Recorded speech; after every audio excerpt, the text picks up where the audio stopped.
Martes 25 de agosto y estamos comenzando desde CNN Chile. Hoy es noticia en una jornada cargada de informaciones, pero también queremos contarles de una situación bastante anómala a nivel climático, porque les contamos que en la región metropolitana a esta hora hay 17 grados con una décima, cielos cubiertos, pero la máxima fue de 21,5 y se registró en la estación de Pudahuel a las 9 de la mañana con 7 minutos, una hora en que las temperaturas prácticamente en toda la región metropolitana estuvieron alrededor de los 20 grados, fuertes vientos que ocasionaron daños en distintas zonas de la capital. A esta hora entonces hay 17 grados, cielos cubiertos y se esperan precipitaciones leves para las próximas horas. Comenzamos de inmediato revisando lo principal en titulares. Duro revés para el gobierno en el Tribunal Constitucional. El órgano rechazó por 9-1 el recurso de la moneda en contra de la norma que obliga a reconectar los servicios básicos a las familias y pymes que estén en zonas de catástrofe. El Libelo enfrentó a los ministros Quirós y Alvarado luego que este último no fuera informado de la presentación de este requerimiento al TC.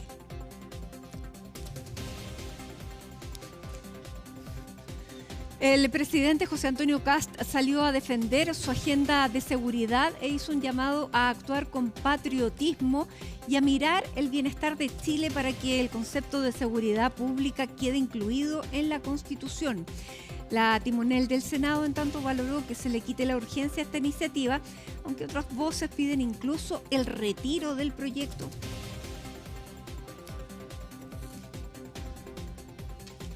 La Casa Rosada reafirmó la soberanía de Chile en el Estrecho de Magallanes. A través de una declaración, la Cancillería argentina defendió los tratados de límites de 1881 y el de paz y amistad de 1984. Esto luego que nuestro país anunciara una carta de protesta luego de los dichos del jefe del Estado Mayor de la Fuerza Aérea Trasandina.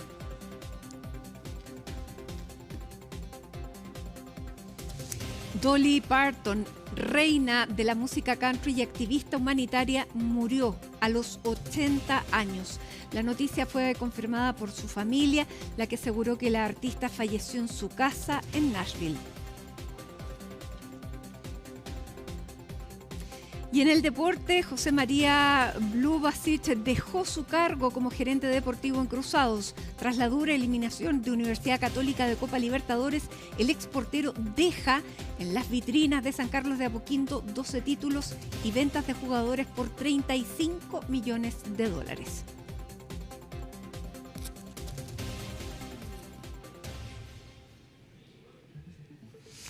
Como les contábamos al comenzar, el Tribunal Constitucional dio un duro golpe al gobierno al rechazar el requerimiento contra una de las normas del llamado Plan de Reconstrucción Nacional.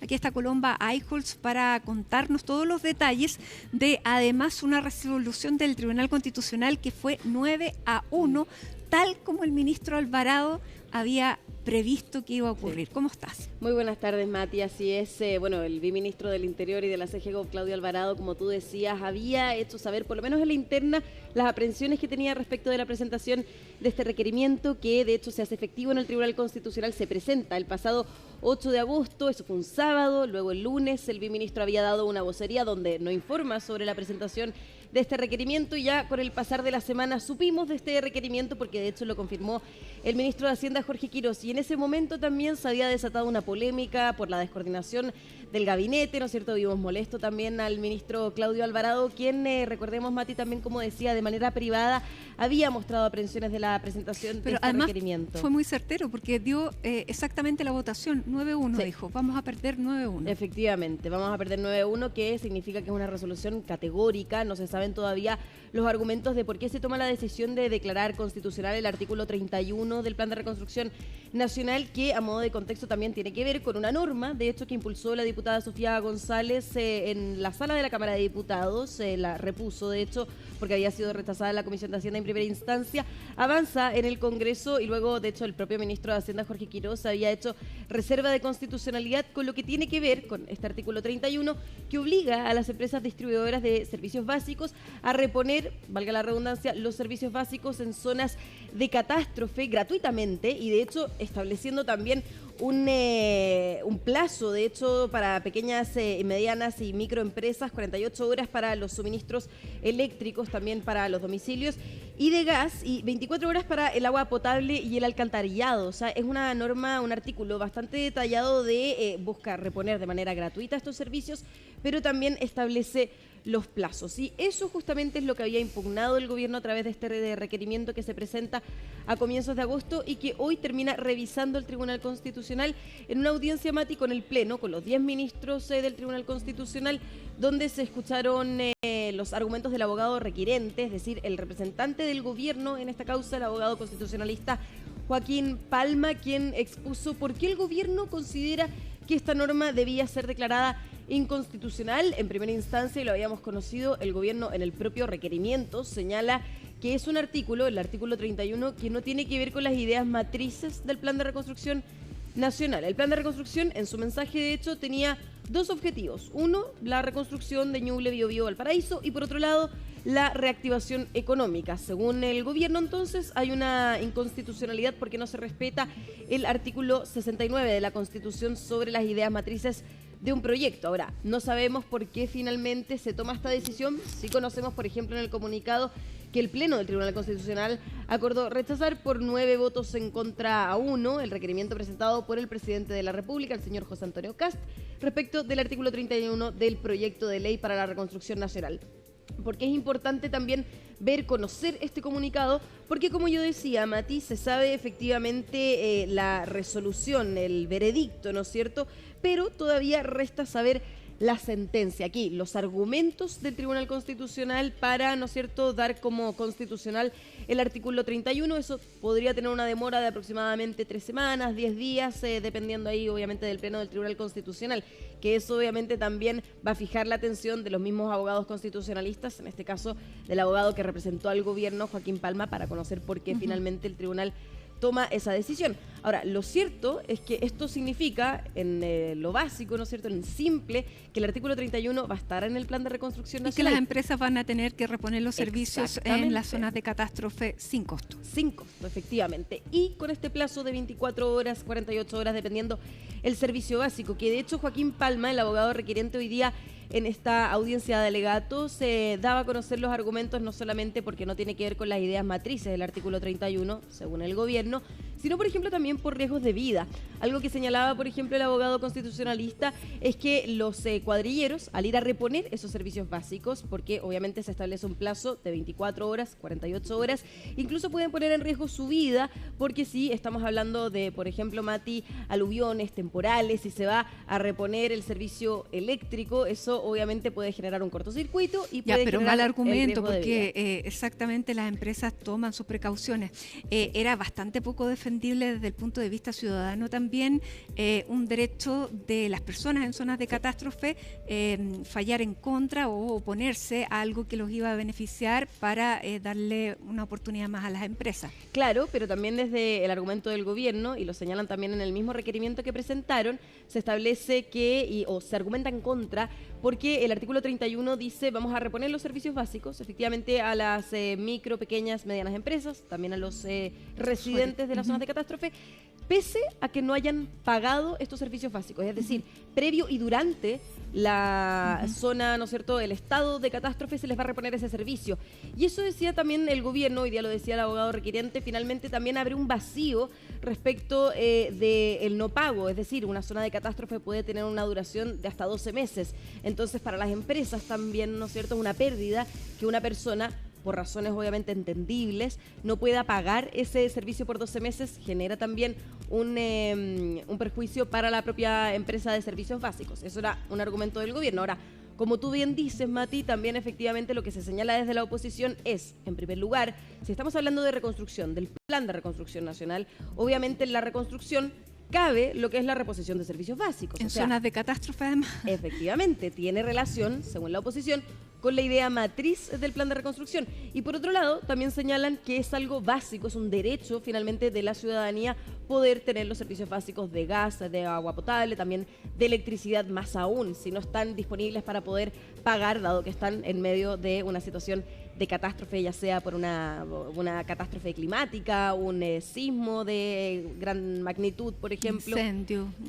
Bueno, la cantidad de catástrofes a las que estamos y que nuestro país expuestos, también por supuesto, se expone en reiteradas ocasiones. Fuimos, de hecho, Mati, a conversar con el abogado requerente del gobierno en este requerimiento, Joaquín Palma. Vamos a pasar a revisar su declaración porque también generó bastante sorpresa por no solamente lo categórico que fue el Tribunal Constitucional en la votación, sino también por la publicación de la resolución. Fue bastante temprano, es decir, con muy poca diferencia de tiempo entre lo que fue los alegatos y luego la resolución pública en redes sociales. Eso, de hecho, es diferente a lo que ha sucedido en otras ocasiones donde el tribunal se demora más. Claro, pero fue 9-1. Efectivamente, sí, categórico. Así que no había mucha disidencia ahí. No había disidencia, claro, efectivamente puede ser una de las razones de por qué se comunicó tan tempranamente después de la audiencia de los alegatos, Mati. Pasemos a revisar qué dijo entonces el abogado requirente, quien representó obviamente en este caso al gobierno, al presidente y a sus ministros. Es un fallo que en su contundencia llama bastante la atención y que en ese sentido al día de hoy solo sabemos el número, pero miramos con mucho interés el cuál va a ser el resultado en cuanto al contenido de los fallos, qué es lo que van a argumentar los jueces, qué es lo que van a determinar ellos. Hoy día el tribunal nos ha dicho esta norma es constitucional, habrá que ver en qué sentido y con qué fundamentos señala la constitucionalidad de este fallo. Porque nosotros, si bien fuimos con una tesis específica, que es decir, esta norma sería inconstitucional porque no se adapta a las ideas matrices, puede ser que el fundamento del tribunal sea decir, no, ese fundamento es incorrecto, o bien pueden tomar otros caminos, por ejemplo, haber optado por esta deferencia razonada que muchas veces hablaba. Eso dependerá de la visión, de nuevo, de 10 ministros que hoy día ya tienen su opinión. Claro, ahí decía el abogado requiriente que fue, o por lo menos generó sorpresa lo categórico que fue el Tribunal Constitucional. No para el ministro Alvarado. Para el ministro Alvarado, claro. De hecho, le solicité declaraciones a su equipo de prensa. Lo cierto, no obtuvimos declaraciones del biministro, pero no me cabe claramente duda. No quería abrir nuevamente una polémica que incluso tuvo que cerrar el presidente de la República, pero no me cabe duda que hubo una sonrisa. Yo creo que hubo una sonrisa ahí, quizás no así, del ministro de Hacienda, Jorge Quirós, que había sido, ¿no es cierto?, el impulsor de poder presentar este requerimiento en el Tribunal Constitucional, Mati, porque habían otras opciones. O sea, el biministro Claudio Alvarado habría sugerido incluso presentar un veto aditivo, supresivo, ¿no es cierto? Habían otros mecanismos por donde el Poder Ejecutivo podía modificar o bien eliminar la norma que había avanzado en el Congreso, pero esto, lo cierto es que no, decía el biministro Claudio Alvarado, no iba a generar un buen resultado para el Plan de Reconstrucción Nacional. Y pues bien, hoy día conocemos la resolución y obviamente no es una buena noticia para el ministro de Hacienda, considerando además que hace, si no me equivoco, 2 semanas ya se dieron las audiencias públicas por los requerimientos que presentó el Congreso ante el Plan de Reconstrucción Nacional. Bueno, y ahí mismo está también la experiencia política con ministros que no la tienen. Sí. Por lo tanto, bueno, se anota un punto ahí el jefe de gabinete. Bueno, que había sucedido y lo habíamos conversado. También en la misma tramitación del Plan de Reconstrucción por el acuerdo del PPD, por la invariabilidad tributaria. Porque subió bajó los impuestos después de haber alcanzado un acuerdo en el que no se mencionaba. Entonces ahí había habido, valga la redundancia, un roce. Hoy día, lo cierto, yo por lo menos le pedí declaraciones tanto al equipo del ministro de Hacienda como al equipo del ministro del Interior. No hubo declaraciones y, como tú bien dices, Mati, se puede interpretar también como que los ministros no quieren seguir profundizando la descoordinación del gabinete, dado que no son los únicos descoordinados. También hay que relevar ahí lo que ha sucedido también con el ministro de Defensa, Fernando Barros, entre otras declaraciones que también se han molestado o por lo menos han generado tensión entre los mismos ministros del presidente José Antonio Kast. Mati, este artículo, el artículo 31, fue un artículo que impulsó la diputada Sofía González, ella es del Partido Comunista. Este artículo, de hecho, se había revocado en la Comisión de Hacienda, se había rechazado en el momento cuando hablábamos del denominado tsunami de indicaciones. En ese momento, entonces, no pasa la prueba en la Comisión de Hacienda, pero se repone en la sala de la Cámara de Diputados. Luego sucede lo mismo en el Senado, en la Comisión de Hacienda se rechaza el artículo 31, pero se repone nuevamente en la sala del Senado. Ahí es donde El ministro de Hacienda hace reserva de constitucionalidad. De hecho, también la diputada Constanza Giube había hecho reserva de constitucionalidad en la Cámara de Diputados. Claro, pero pasó tan rápido que se votó. Efectivamente, y eso es lo que también señalan parlamentarios, incluso de oficialismo, reconociendo que aquí hubo una norma que incluso fue votada por parte de parlamentarios por oficialistas. eso, o sea, si pasó, pasó fue porque votaba por el oficialismo. Tal cual, y eso también obviamente generó hoy día reacciones, además de cuestionamientos al propio gobierno, de la oposición, pero también del oficialismo, de recurrir al Tribunal Constitucional, del uso que se le está dando a esta facultad. Pero vamos, antes de pasar a los parlamentarios, vamos a pasar a revisar qué dijo la autora entonces de este artículo, del artículo 31, la diputada Sofía González, y también el subsecretario del Interior Máximo Pavés Mati, que brevemente también se refirió a esta resolución. El Tribunal Constitucional nos ha dado la razón. El artículo 31, que busca la reposición de servicios básicos para familias y pymes durante una emergencia, será ley. El gobierno trató de impugnarlo y decir que no tenía que ver con las ideas matrices de este proyecto. No podía estar más equivocado. Cuando hablamos de reconstrucción, cuando hablamos de reactivación, tenemos que comenzar por aquello que es esencial. Reconectar a las familias al agua, la luz o el gas son solo el comienzo de un proceso de reconstrucción que es mucho más integral, mucho más complejo y que requiere del trabajo de todos y de todas. Y como procede en una democracia con separación de poderes, los fallos no se comentan, los fallos se acatan. Y por lo tanto, lo relevante acá es que hay un tribunal de la República que desestimó la presentación del presidente y por lo tanto la norma, de acuerdo al TC, es constitucional. Es todo lo que le corresponde comentar al gobierno respecto del fallo. Ahora, bueno, un punto político entonces para el ministro Alvarado al interior del gabinete, luego que te acuerdas que él dijera, les puedo mandar mi teléfono para que todos lo tengan, porque no solamente fue el ministro Quirós el que había firmado y había hecho la presentación, sino que también fue el presidente de la República, fue el ministro García Ruminot, que al interior de la discusión él decía que había que resolver este tema, mientras la voz de Alvarado era que iban a tener este resultado. Por lo tanto, ahí también manifestó y se dieron disputas internas que terminaron marginándolo de una firma y dejándolo además fuera del conocimiento, lo que es doblemente grave porque es uno de los ministros firmantes, ministro del Interior y además jefe de gabinete. Efectivamente, tiene obviamente una relevancia a nivel político, pero también ministerial. Además, porque ese requerimiento no solamente lo firmó el ministro de las Expresas, el presidente y el ministro de Hacienda, también lo firmó la ministra de Energía, Jimena Rincón, y el viceministro de Transporte y Obras Públicas, Luis de Grants. Recordemos, y también Mati, este argumento lo sostenía el gobierno. Si es que hubiera sido una norma que hubiera sido constitucional o bien relacionada con el plan de reconstrucción, para eso entonces debería haber pasado por la Comisión de Obras Públicas y la Comisión de Energía, obviamente porque tienen competencias en lo que se está tramitando, en este caso reponer los servicios básicos por parte de las empresas. Eso no sucedió y eso también era parte del cuestionamiento que hacía el gobierno y en donde decían es consecuencia de la inconstitucionalidad de haber entonces pasado a llevar el artículo 69 de la Constitución que dice relación con que los artículos tienen que tener relación con la idea matriz de un proyecto que se tramita en el Congreso. Ahora, esto, Mati, además de lo particular que puede generar en el plan de reconstrucción, ya sabemos, va a estar incluido el artículo 31 en el plan de reconstrucción. Lo cierto es que también abre cuestionamientos ya en un plano más general respecto del Tribunal Constitucional, de cómo está fallando en primera instancia, de cómo también está siendo utilizado por parte del Congreso, del gobierno, porque no es el primer revés que sufre el gobierno en el Tribunal Constitucional.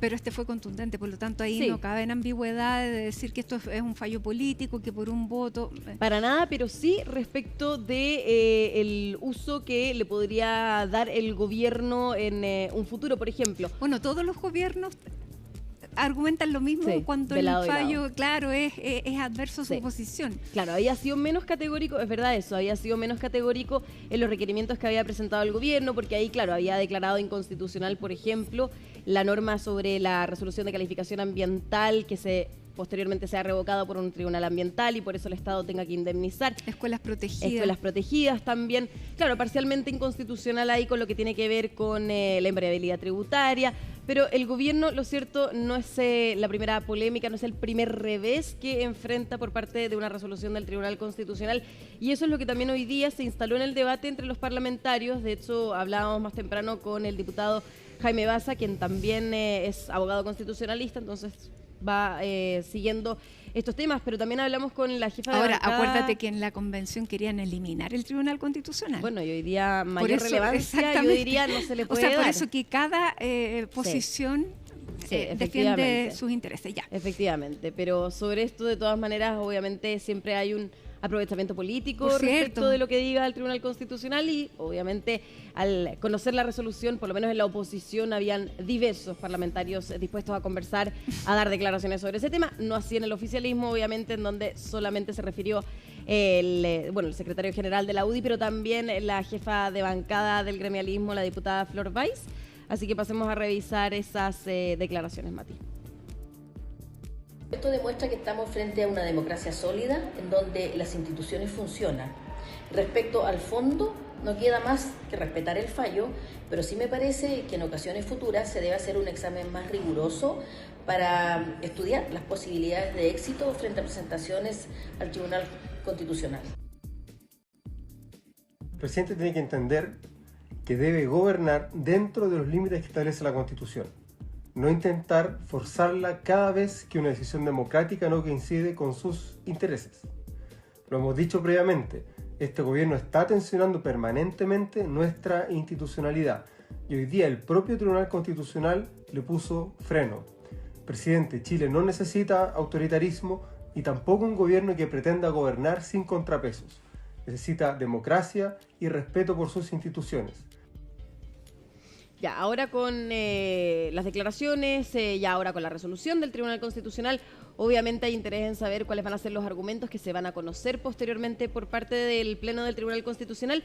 Pero lo cierto, Mati, es que esto marca también el fin de la tramitación del Plan de Reconstrucción Nacional, ya sea en el Congreso o en el Tribunal Constitucional. Ahora solamente Y que de todas quedan- maneras fue un éxito para el gobierno, sin lugar a dudas. Sí, y falta todavía el control preventivo de constitucionalidad, que eso recurrentemente se hace con los proyectos de ley antes de ser promulgados, pero lo cierto, Mati, es que tras semanas, si no me equivoco, ya casi 4 meses desde el ingreso, porque ingresa este proyecto a comienzos de abril, se da por finalizado entonces el proyecto que impulsó el ministro de Hacienda, Jorge Quirós, como decía, con esta modificación y otras que también se vieron hace un par de semanas en el Tribunal Constitucional. Así que tenemos ahí después un proyecto concreto que me imagino en el corto plazo se va a promulgar.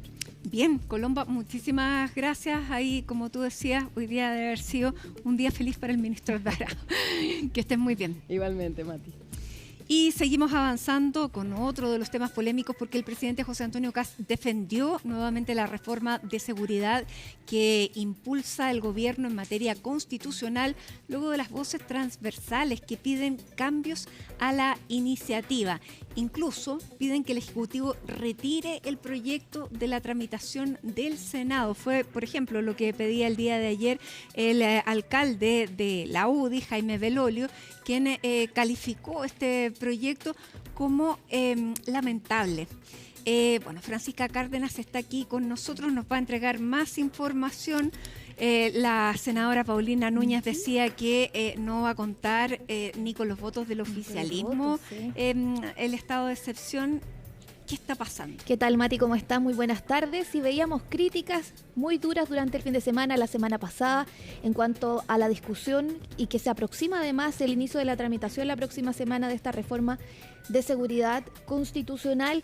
Ahora son peticiones, como tú lo decías, del mismo oficialismo, de retirar la reforma, de modificarla, lo decía la presidenta del Senado durante las últimas horas, el poder sacar de la reforma el estado de excepción constitucional, que es uno de los puntos más críticos, lo hemos dicho durante estos últimos días, la extensión, pero también cómo van a quedar las facultades del presidente de la República en medio de esa discusión de ley orgánica constitucional. Y por otro lado, algunos que van mucho más allá, como el alcalde de Providencia, Jaime Belolio, que plantea retirar por completo la reforma Su para palabra, mejorarla. lo que calificó Jaime Belolio de demencial el proyecto. Demencial, pero ahora lo que dice también es que el gobierno la retire del Congreso, que se hagan las mejoras necesarias, porque una de las cosas que se critica también es de que no hubo trabajo prelegislativo, que no se conversó entre los mismos ministros incluso, y que después se ingrese de nuevo al Congreso. algo que han calificado como absurdo los mismos ministros. Se le preguntaba durante este fin de semana también en Mesa Central al viceministro Claudio Alvarado por la posibilidad de retirar el proyecto, porque estas peticiones venían solamente hasta hace unos días desde la oposición de retirarlo, y él dijo que era algo absurdo, que el proyecto se puede mejorar, que el gobierno se ha abierto al diálogo y hacer todas las modificaciones necesarias para que se pueda aprobar. Pero lo vemos hoy, la misma presidenta del Senado, la senadora Paulina Núñez de Renovación Nacional, dice que esto es realismo legislativo, es decir, saber que el gobierno no va a tener los votos, los 4/7, esos 29 votos en el Senado, para aprobar la idea de legislar, porque una cosa es lo que va a ocurrir en la Comisión de Constitución la próxima semana, que se va a iniciar. Claro, y con el articulado, pero otra cosa es la idea de legislar. Otra cosa es la idea de legislar en sala. Y esta discusión, esta instancia que va a comenzar en la Comisión de Constitución la próxima semana puede demorarse hasta un mes, varias semanas, porque recordemos que el gobierno también quitó la suma urgencia, se va a extender esa discusión inicial y ahí también se pueden presentar indicaciones. De hecho, lo que se dice también, Mati, por algunos senadores en el reporteo, digamos, en estas conversaciones también de pasillo, en el Congreso y también en La Moneda, es que van a buscar ciertas modificaciones y van a hablarle también al socialismo democrático. Apuntando, por ejemplo, a la senadora Paulina Bodanovich, que tiene un proyecto en primer trámite constitucional para mejorar las cárceles, regímenes penitenciarios, que es parte también de lo que se propone en la reforma, poder fusionar algunas iniciativas de la oposición, pero del socialismo democrático, y lo ven también como una oportunidad en el oficialismo, Mati, los senadores, para que se pueda diferenciar el socialismo democrático del Frente Amplio y el Partido Comunista en materia de seguridad. Ahora, si ya en las mismas filas hay dudas, las filas del gobierno, digamos, en los partidos oficialistas de que no van a tener los votos, muy difícil está el tema de convencer también al socialismo democrático, aparte de la oposición. El senador Karim Bianchi durante esta mañana decía en Radio 13C que lo que él pensaba era que el gobierno no iba a hacer mucho respecto a esto y que lo iba a dejar morir el proyecto. Claro, es que si no solamente podría quedar el esqueleto si es que se van cayendo todas estas propuestas que se hacen, porque no solamente está el estado de excepción. Pero para eso tendría que aprobarse la idea de legislar. Claro. Y ahí ver qué pasa también en la discusión en particular y las indicaciones cómo vienen, porque lo que se sabe es que ya, por ejemplo, el senador Lonton de Renovación Nacional, el senador Esquella, que es el presidente además del Partido Republicano, están preparando esas indicaciones en las que salieron en conjunto a presentar a través de sus redes sociales, anunciándolas, y eso ya se estaría elaborando por parte de los senadores para, digamos, integrarlas y presentarlas en esta discusión que se va a dar en la Comisión de Constitución. Ahora, algo interesante que dice también el alcalde de Providencia, Jaime Belolio, es que dice que él llama a la derecha, Mati, a ponerse en el escenario de que hubiese ganado, por ejemplo, en las elecciones Janet Jara.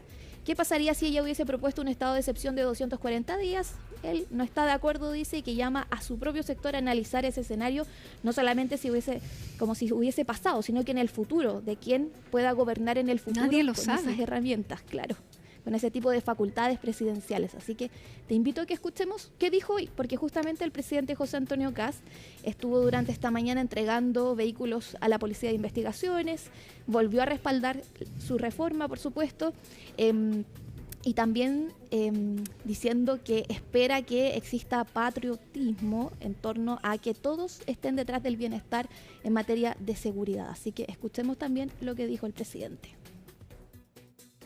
Y el Estado necesita más recursos para enfrentar al crimen organizado, al narcotráfico, al terrorismo, porque entendemos que el crimen organizado hoy día tiene muchos recursos. Tenemos que avanzar en esos temas también, junto con permitir que nuestra Constitución incorpore el concepto de la seguridad pública, pero de manera real, fuerte, contundente.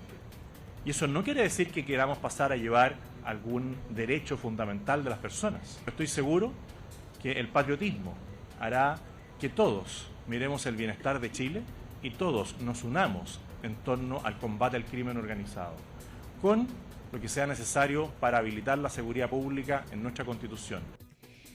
Bueno, en varias ocasiones lo hemos visto al presidente en los últimos días respaldando no solamente la labor del ministro de Seguridad Pública, Martín Arrau, que ha sido en la interna del oficialismo uno de los criticados porque hay también un análisis de qué pasó, por qué no hubo comunicación entre los ministros, por qué se dice que hay ministros que no sabían del contenido de la reforma. Y también lo que vimos durante el fin de semana, Mati, estas declaraciones del senador Luciano Cruzcoque, presidente de Evópolis, señalando que la reforma raya y lo liberal, y además mencionando que él tiene una perspectiva de que hay dos derechas en el gobierno, una que tiene experiencia gobernando, apuntando a su propio sector político, a Chile Vamos, y otra, decía él, que todavía está en campaña. Imaginamos que está apuntando también ahí al Partido Republicano. Claro. Y también lo que decía durante esta jornada el alcalde de Providencia, que él dice, critica bastante este estado de excepción constitucional y dice que Hugo Chávez construyó parte de su dictadura a partir de estados de excepción. Así que, bueno, es que también... Exactamente. Y en manos quizás de quién... ¿Qué es lo que se puede construir a partir de esto? Si eso es independientemente del gobierno que esté de turno, son facultades amplísimas en un régimen presidencialista además.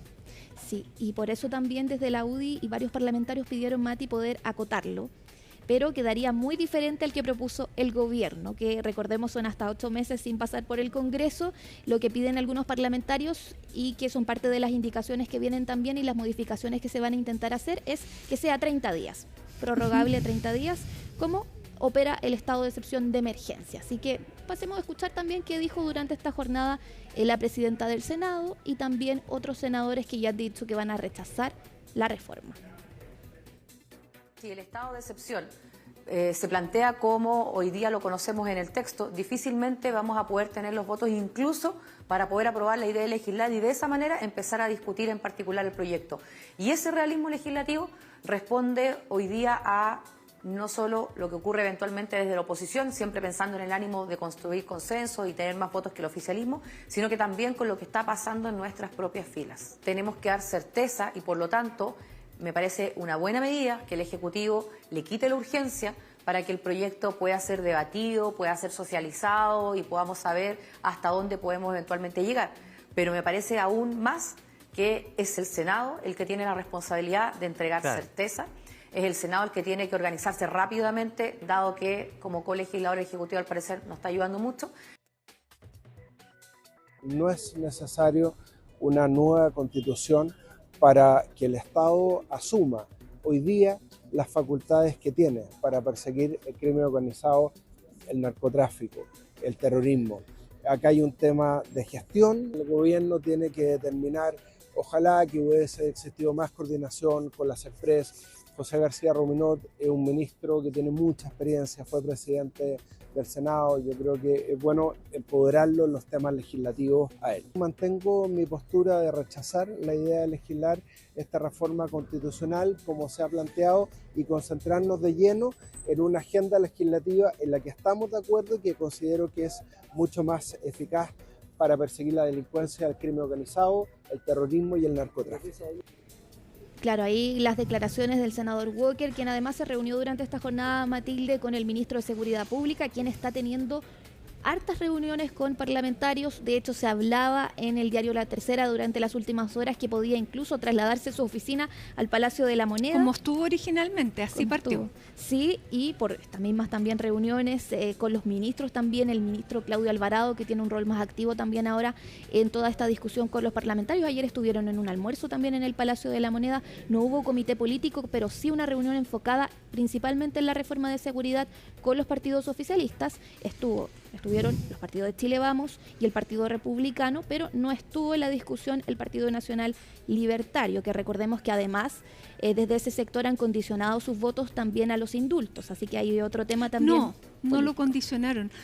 Yo conversé finalmente con Johannes Kaiser la semana pasada, el día jueves, y precisamente le consultaba si efectivamente como presidente del partido él estaba de acuerdo con esto, porque también ha habido voces que dentro del partido lo han manifestado, pero si él estaba de acuerdo con finalmente condicionar ese voto a los indultos, y él decía que él no hacía chantaje legislativo ni chantaje político, que eso no iba a ocurrir, por lo menos lo dijo ahí como presidente del partido. Eso ante también esas críticas que hubo en ese momento a la senadora Vanessa Kaiser, que tuvo este punto de prensa también en el Congreso con el senador Urrutia del Partido Republicano. Se entendió como que estaba condicionando. El que estaba, el que levantó precisamente ese punto.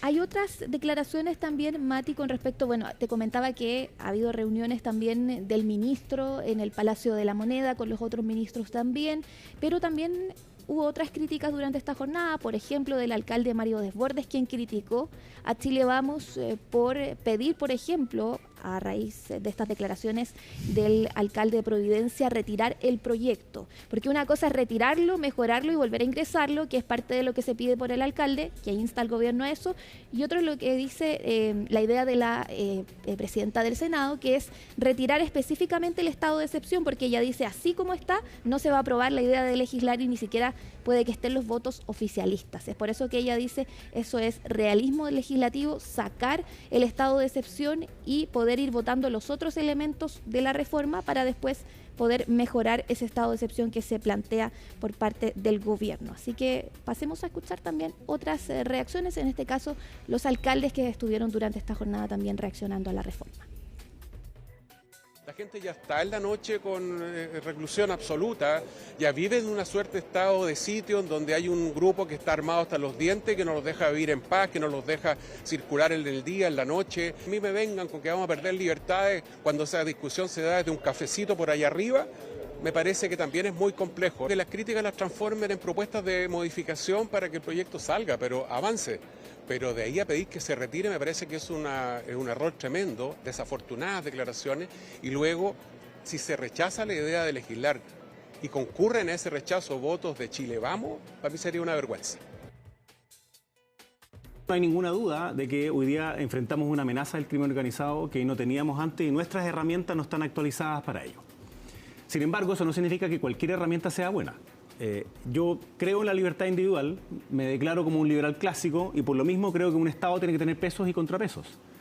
Creo que tiene que tener un poder en el tribunal, en los tribunales, digamos, tiene que tener un poder en el legislativo y el mismo poder del Estado tiene que estar limitado porque creo justamente en los derechos individuales. Un estado de excepción, similar a un estado de asamblea, en donde se limita la acción que tenga el Poder Judicial y el Poder Legislativo, simplemente no me parece. Bueno, algo que dice también la presidenta del Senado en esta entrevista durante la mañana en CNN Chile Radio, que sí habló del tema con el ministro Arrau, pero que después se ingresó la reforma. Hablaron muy brevemente de que iba a existir esta reforma que se iba a ingresar por parte del Ejecutivo, pero que no tuvieron detalles. Y ella dice ahí y advierte, en el Senado no somos un buzón, dice ella, el error fue ingresar el proyecto y después intentar ordenar las filas por parte del Ejecutivo y no conversarlo antes, una crítica que se ha hecho por varios parlamentarios ya del oficialismo, Mati, de que claro, y muchos apuntan al segundo piso. Claro. No solamente al ministro Arrau, que bueno, finalmente es el responsable porque es de su cartera, pero que hubo presiones comunicacionales y de asesores presidenciales directos. Claro, que quisieron anticiparse quizá de una forma muy acelerada de poder anunciar el proyecto. De hecho, durante la semana pasada, Mati, no sé si te acuerdas que tú preguntabas de qué eran las imágenes que mostrábamos de cuando se ve firmando al presidente ahí los proyectos en materia de seguridad. Ahí lo que critican también algunos senadores de oposición es que se hizo este anuncio, que se llamó también a los medios de comunicación por parte del gobierno también, y que esa no era la reforma, sino que se ingresó después, sino que eran los proyectos en materia de seguridad, y que después se ingresa la reforma y analizando también estos borradores que se filtraron, se empeoró, dicen algunos senadores, en cuanto a las facultades también del presidente de la República. Así que pasemos a escuchar también parte de lo que dijo el ministro de Seguridad durante esta jornada.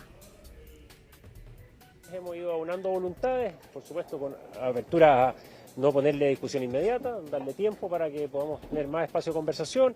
Estamos abiertos a ajustar ciertos términos que han sido los más criticados, como los plazos del estado de excepción y otros. Son 20 proyectos que están en tramitación con diferentes niveles de urgencia y cerca de 10 o 12 proyectos que vamos a ir ingresando en los próximos meses. Yo sé que se genera una polémica en un proyecto específico, que es el segundo proyecto de reforma constitucional que presentamos de seguridad en este gobierno. Yo llamaría a las personas que opinan que lean el proyecto y se informen un poco. Cuando se nos compara con ciertos regímenes, yo creo que ha subido mucho la retórica más que la discusión técnica, y en segundo lugar recordar que es uno de 30 proyectos de ley. Aparentemente entonces ya la estrategia es centrarse en los proyectos de ley y avanzar a través de esa agenda. Así que bueno, seguimos revisando cuáles van a ser las próximas declaraciones. Muchas gracias, Francisca. Y nosotros a esta hora hacemos una pausa en Hoy es Noticia con esta imagen de Pichilemu. A esta hora se ve un poco de viento ahí en la playa y con esta imagen entonces nos vamos a la pausa para seguir conversando de lo que está marcando la agenda el día de hoy.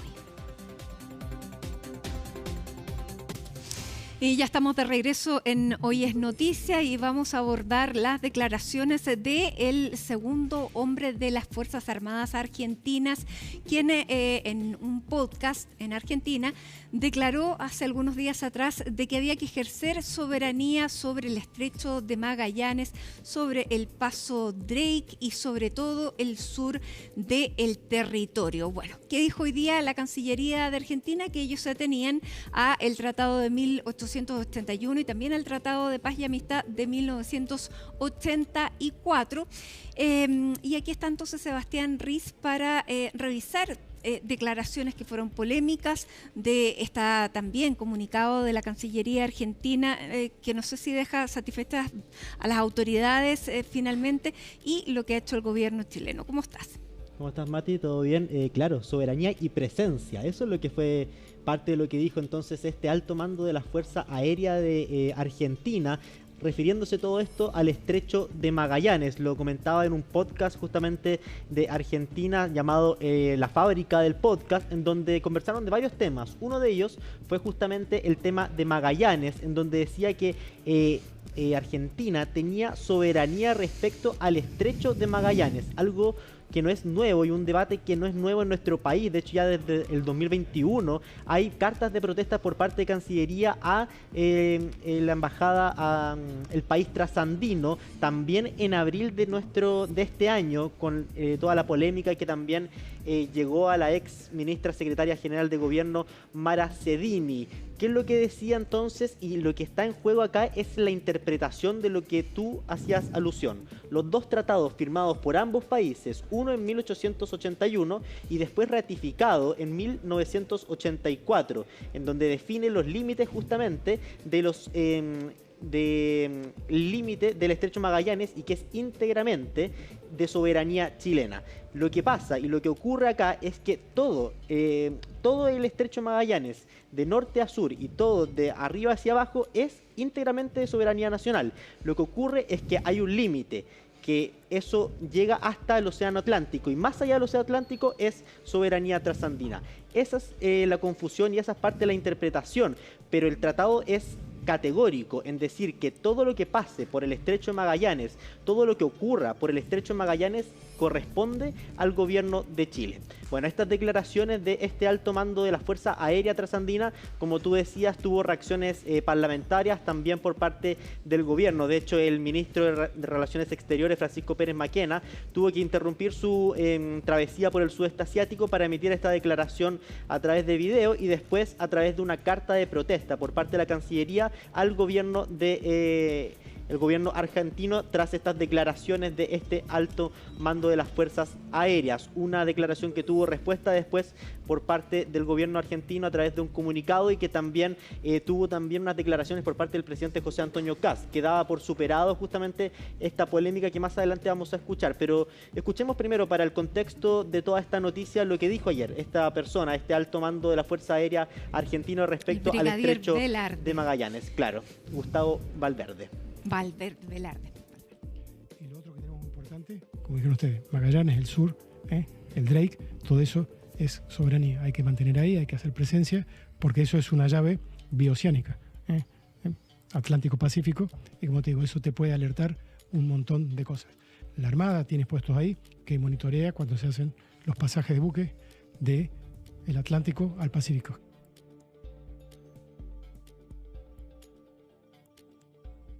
Está claro, el canciller fue muy claro y agradecemos también las declaraciones del gobierno argentino reconociendo la soberanía del estrecho Magallanes, que es chilena.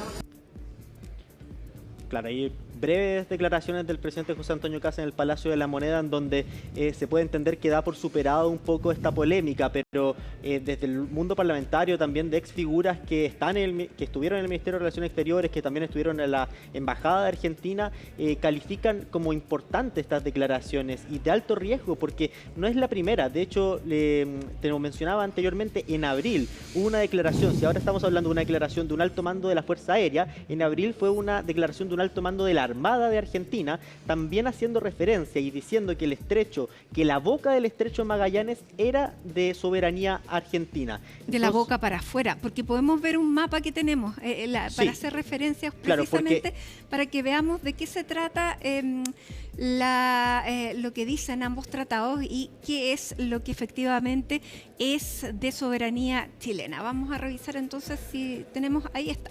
Mira, esta es la animación y ahí entonces tú nos puedes explicar. Claro, lo que está en color azul entonces es territorio nacional, territorio chileno, y después lo que está en color blanco hace referencia al territorio argentino. Por eso uno podría decir de la boca para afuera del estrecho de soberanía argentina. Claro, porque si ustedes pueden ver arriba en la parte superior de su pantalla hay una línea roja que determina el término del estrecho de Magallanes. Esa línea está en territorio nacional, en territorio chileno. Y más allá, lo que es el territorio blanco, lo que se puede apreciar en su pantalla de color blanco, es lo que hace la boca del estrecho de Magallanes. Y eso sí es territorio argentino. Y ahí está la interpretación de muchos argentinos, de muchas autoridades argentinas respecto a la soberanía que podrían tener el suelo trasandino en el estrecho de Magallanes. Pero aquí está bastante claro, con esta línea de color rojo que delimita el término del estrecho de Magallanes, que toda la soberanía íntegra entre el océano Atlántico y el océano Pacífico corresponde, y todo lo que pase por este estrecho corresponde a nuestro país, al territorio nacional. Es por eso también que hubo esta carta de protesta, hubo una respuesta también por parte de la Cancillería argentina, en donde también hacen referencia a lo que tú decías antes, en los tratados de 1881 y 1984. El comunicado dice más o menos así: la posición argentina respecto del estrecho de Magallanes es la que establecen el Tratado de Límites de 1881 y el Tratado de Paz y Amistad de 1984.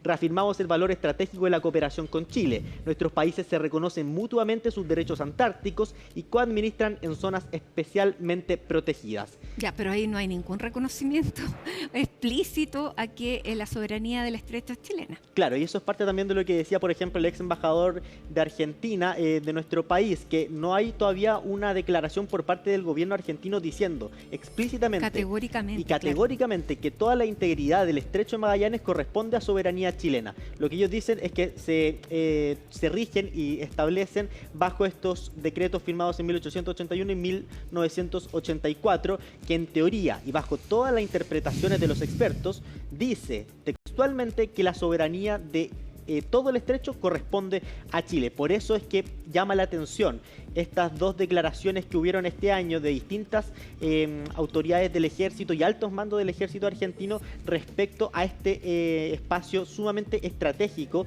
para la política internacional y para todos los que pasan para por el ese comercio, sector. Estrategia militar, bueno, muchísimas cosas. Tampoco sabemos, claro, qué es lo que va a pasar después con el derretimiento de los hielos y los glaciares que están hacia el sur, así que ahí se abren muchas interrogantes. Y para extender también el territorio a la Antártida, ahora hay como una especie de congelamiento respecto a todo lo que están reclamando un territorio en la Antártida. Ahí está, por ejemplo, está el Reino Unido, está Argentina, está Noruega, está Chile, y hay un tratado implícito respecto al potenciar los descubrimientos científicos, más allá de reclamar de quién es soberana esa tierra.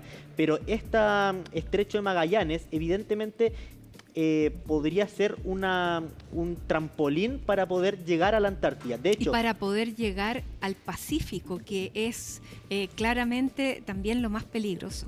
De hecho, sí, también, y también lo que hace referencia este alto mando de la Fuerza Aérea, Gustavo Valverde, es al paso Drake, que es lo más austral del territorio nacional y que también, si se ven en los mapas, es totalmente de territorio nacional. Eso siempre y cuando los 200 metros de los tratados marítimos, más allá es agua internacional, pero todo lo que tiene que ver con el mar Pacífico en el paso Drake, en el mar Drake, es también de soberanía nacional. Escuchemos ahora lo que mencionaron ambos, el ex embajador de Argentina, de Chile en Argentina, y también la ex subsecretaria del Ministerio de Relaciones Exteriores. Creo que es momento de que el presidente de Argentina ponga un poco de orden, porque estos errores o malos entendidos solo enturbian una relación que tiene que ser mucho más seria, más nítida, más consistente. Yo creo que en materia diplomática hay canales establecidos, la nota de protesta es una posición clara, oficial, dura, y el gobierno lo hizo bien. Y creo que el gobierno de Argentina también respondió rápido, quitándole el piso a las declaraciones que generaron el conflicto. Yo creo que ese capítulo está cerrado. Lo que no está cerrado es dejar abierta la posibilidad de que nuevos errores, nuevas declaraciones vengan aquí a contaminar una relación que debe ser mucho más fluida, más nítida. Son declaraciones desafortunadas porque en la práctica tanto el Tratado de Límites de 1881 como el de 1984, el Tratado de Paz y Amistad, establecen claramente la soberanía y en el fondo el rol de Chile respecto al Estrecho de Magallanes. No hay ninguna duda, aquí no hay una coadministración ni nada. Yo creo que no hay ninguna incógnita respecto a esto. Nuestros tratados internacionales, nuestros tratados además bilaterales, creo que son muy claros al respecto a lo que ocurre con el Mar de Drake, respecto a lo que ocurre con el Estrecho de Magallanes y también respecto a la referencia que se hace a propósito de la Antártica, que está por lo demás bajo la jurisdicción del Tratado Antártico. Claro, eso entonces la postura respecto de varias personas que estuvieron en la embajada, también en el Ministerio de Relaciones Exteriores, de la interpretación que se puede realizar de estos dos tratados, el más actual de 1984, pero tú lo mencionabas o lo mencionábamos al principio, este decreto que se firmó en el año 2021 de número 457 a través del Ministerio de Defensa de Argentina. ¿Qué es lo que decía este decreto a grandes rasgos? Era que había un espacio compartido respecto al Estrecho de Magallanes. De hecho, tenemos textualmente lo que decía este decreto y que también causó harto revuelo en su minuto. De hecho, también hubo una protesta, un llamado de protesta por parte de la Cancillería en ese minuto a Argentina para que derogaran este decreto 457, algo que no se ha hecho hasta ahora. Algo que no se ha hecho hasta ahora y que fue comprometido por parte del gobierno en ese minuto, el gobierno trasandino. De hecho, se comprometió y después, ¿qué fue lo que ocurrió? ¿Y por qué nuestro país dio por superada entonces esta situación? Lo que pasa es que no entró dentro del libro blanco del Ministerio de Defensa argentino, que es el libro blanco el que delimita todas las funciones del Ministerio de Defensa y todo lo que tiene que ver con la defensa y los límites territoriales de Argentina. Entonces, en este libro blanco que se actualiza esporádicamente, no entró este decreto 457. Por eso, nuestro país dio por superado y como no estuviera derogado. Claro, no estuviera derogado este decreto, pero como no se incorporó en este libro blanco, dieron por superado entonces esta situación. Pero ¿qué es lo que decía finalmente entonces este decreto? Lo tenemos a continuación. El decreto 457 decía más o menos así: uno de los espacios compartidos que resulta fundamental continuar fortaleciendo es el de la exploración, estudio y control conjunto sobre el Estrecho Magallanes y el Mar de Oces, espacio estratégico tanto por su rol como vías navegables naturales entre el Océano Atlántico y el Océano Pacífico, como por constituir puntos privilegiados de accesos al continente antártico. Ahí más o menos lo que tú decías también, la importancia que tiene el conectar entre el Océano Atlántico y el Océano Pacífico. Pero ¿qué es lo que ocurre finalmente? Es que como no entra en este libro blanco que delimita entonces los límites del Ministerio de Defensa por parte del gobierno trasandino, se da por superado por parte del gobierno nacional. Pero ¿qué es lo que decía, por ejemplo, hoy día la ex subsecretaria de Relaciones Exteriores, Gloria de la Fuente? Decía que sería un buen gesto derogarlo formalmente este decreto, a pesar de que ya no esté dentro del libro blanco por parte del Ministerio de Defensa. Y eso es también parte de lo que mencionaba, por ejemplo, el ex embajador de Argentina, el gesto y la interpretación que está teniendo distintas autoridades del ejército trasandino respecto a estos dos decretos, porque ya hay un punto en 2021 con este decreto 457, hay una declaración por parte de un alto mando de la Armada en abril de este año y hay una nueva declaración por parte de un alto mando de la Fuerza Aérea ahora en este mes de agosto respecto al Estrecho de Magallanes. Por eso es que la señal también que podría emitir por parte del gobierno trasandino es sumamente importante y al derogar este decreto que se firmó el año 2021 también podría ser una señal para poder llegar a buen puerto y también tener claro que la soberanía íntegra del Estrecho de Magallanes corresponde al territorio nacional. Hay también reacciones parlamentarias evidentes, hay un rechazo categórico de todos los sectores políticos respecto a estas declaraciones del alto mando de las Fuerzas Aéreas, Gustavo Valverde. Lo que dice, por ejemplo, el senador Iván Moreira, miembro también de la Comisión de Relaciones Exteriores, que un error es plausible, 2 errores o 3 errores ya podría ser coincidencia. Bueno, y además recordemos los paneles solares que se pusieron también en la entrada del Estrecho de Magallanes el año 2024. Y que el expresidente Gabriel Boric fue bastante categórico porque dijo, ¿los retiran ustedes o los retiramos nosotros? Porque con la soberanía no se juega. Fue muy duro con el gobierno de Javier Milei. Sí, de hecho en ese minuto no hubo una carta de protesta porque se pudo llevar a buen puerto por las buenas relaciones que tenía, por ejemplo, la ex subsecretaria de Relaciones Exteriores, Gloria de la Fuente, y también distintas autoridades con los ministerios de Defensa y Cancillería Argentina, pero que también causó harto revuelo y que también se suma a otra punto más respecto a la interpretación que está teniendo el gobierno trasandino respecto al Estrecho de Magallanes. Escuchemos parte entonces de lo que dejó en las reacciones parlamentarias estas declaraciones. Estas declaraciones no son aisladas, forman parte de una constante en autoridades argentinas. La Cancillería hizo bien en protestar, pero debe estar atenta a no dejar pasar este tipo que ya son provocaciones que podrían no ser solo una coincidencia, sino una señal política. Y Argentina debe entender que la soberanía chilena sobre el Estrecho de Magallanes no es materia de interpretación y menos debates. El gobierno argentino no puede soslayar que la pertenencia al Estrecho de Magallanes es completamente de Chile. Ellos de algún modo han omitido establecer en sus cartas geográficas y de navegación que de algún modo siguen teniendo ellos una tutela sobre el lado oriental del Estrecho de Magallanes, lo cual no es correcto. Esto tiene que aclararse en la brevedad, porque si no, este es un enredo internacional que solo puede perjudicar a Chile, que es quien tiene la soberanía en todo el Estrecho de Magallanes.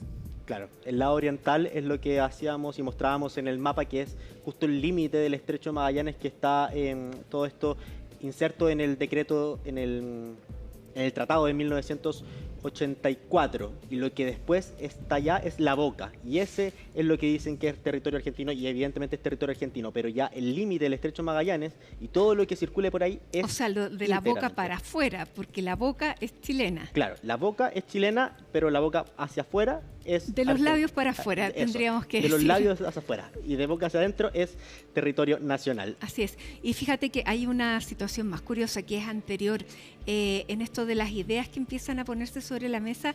Esto de en el año 2018, el presidente Donald Trump de visita en Argentina, mientras era presidente, el presidente Mauricio Macri, mirando un mapa, le dice, ¿qué es lo que hay aquí a la izquierda de Argentina? Bueno, esto es Chile. Le dice, pero si usted conquista acá, tiene salida al Pacífico. Bueno, y después con todo lo que hemos escuchado, uno dice, hay que poner siempre atención a todas las declaraciones que se hacen. Claro, ¿habrá escuchado esa declaración el actual presidente de Argentina, Javier Milei? Yo creo que sí. Claro, esa es una interrogante, y también se podría tal vez suponer respecto a las otras declaraciones de otras autoridades del ejército trasandino en el último tiempo. Bueno, claro, no sabemos si especifica, o sea, si efectivamente ahí hay una intencionalidad, pero es mejor dejar las cosas extremadamente claras antes que después tener problemas. Claro, y una buena señal sería derogar entonces este decreto firmado en el año 2021 y que habla justamente de la soberanía que tendría Argentina, pero que en los tratados no la tiene. Exactamente. Bien, muchísimas gracias, Sebastián. Y nosotros vamos a hacer a esta hora una pausa. Vamos a seguir hablando de este tema más adelante, pero a esta hora hacemos esta pausa con la imagen del Faro de La Serena. A esta hora, cuando son justo las 6 de la tarde, ya estamos de regreso con más.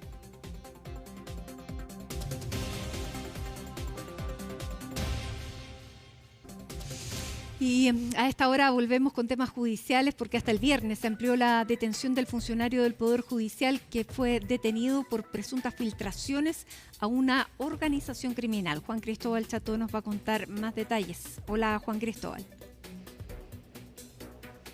¿Cómo estás, Matilde? Muy buenas tardes. Sí, este caso que llamó bastante la atención y que siembra la preocupación en el Poder Judicial. Hablamos del funcionario del Tercer Tribunal de Juicio Oral en lo Penal de Santiago, que el día de ayer fue detenido tras un operativo en el Centro de Justicia y en paralelo un allanamiento en su domicilio, ya que según el Ministerio Público obtenía información respecto a diligencias aprobadas por jueces dentro del sistema judicial y esa información se la vendería a bandas criminales, incluido un grupo de narcotraficantes de la comuna de San Bernardo que precisamente estaba siendo investigado. Según información que hemos podido reportear de forma preliminar, todo esto se da a conocer cuando el Ministerio Público se percata de que estas personas que estaban siendo investigadas por el delito de narcotráfico y otras irregularidades, bendigo, se percatan de que estas personas estaban inusualmente al tanto de las diligencias intrusivas en su contra y sospechan precisamente de que podría tratarse de, como se dice de forma coloquial, un topo dentro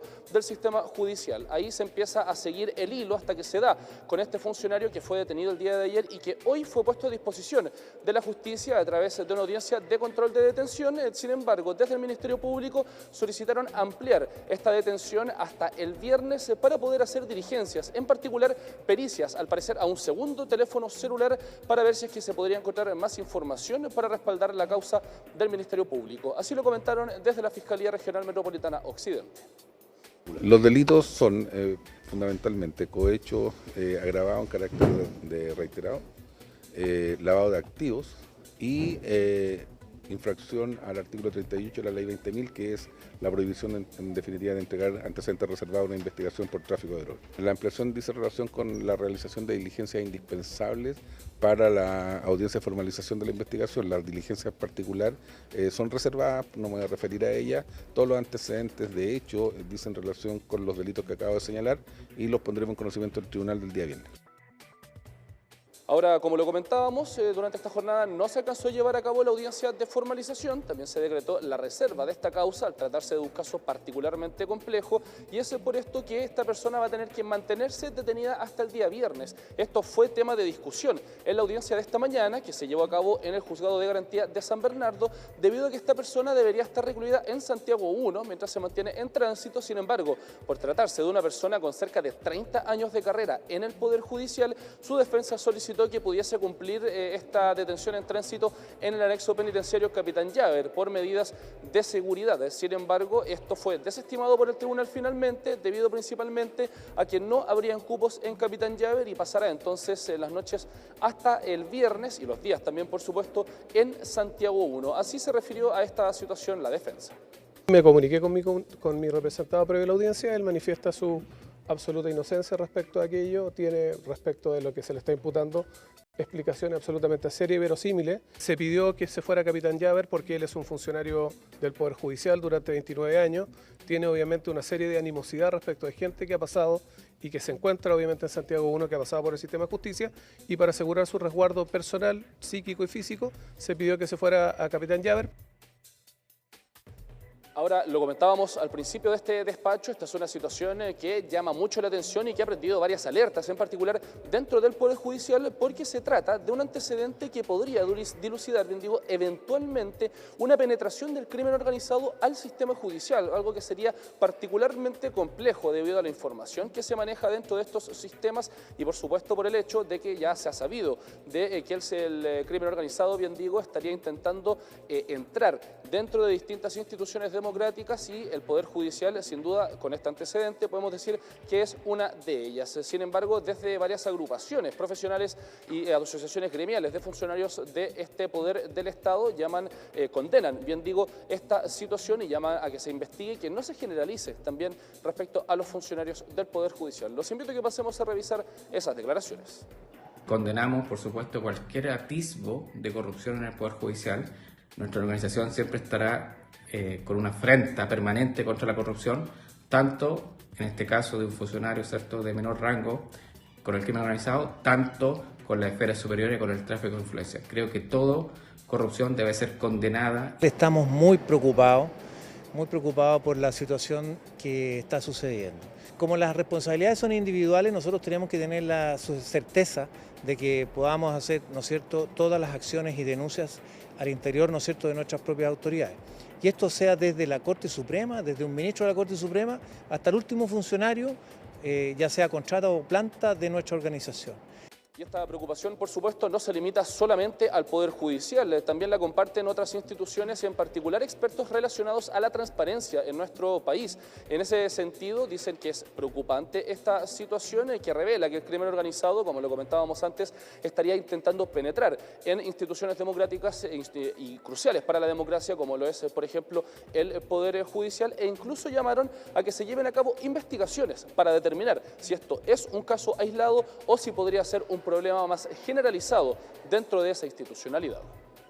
De no generarse las investigaciones profundas para determinar si estos fueron hechos aislados o de una situación transversal que está ocurriendo dentro del Poder Judicial, nos puede dejar susceptibles a posibles situaciones de captación de la Administración de Justicia y por tanto a que este tipo de bandas siga ejerciendo actividades criminales libremente.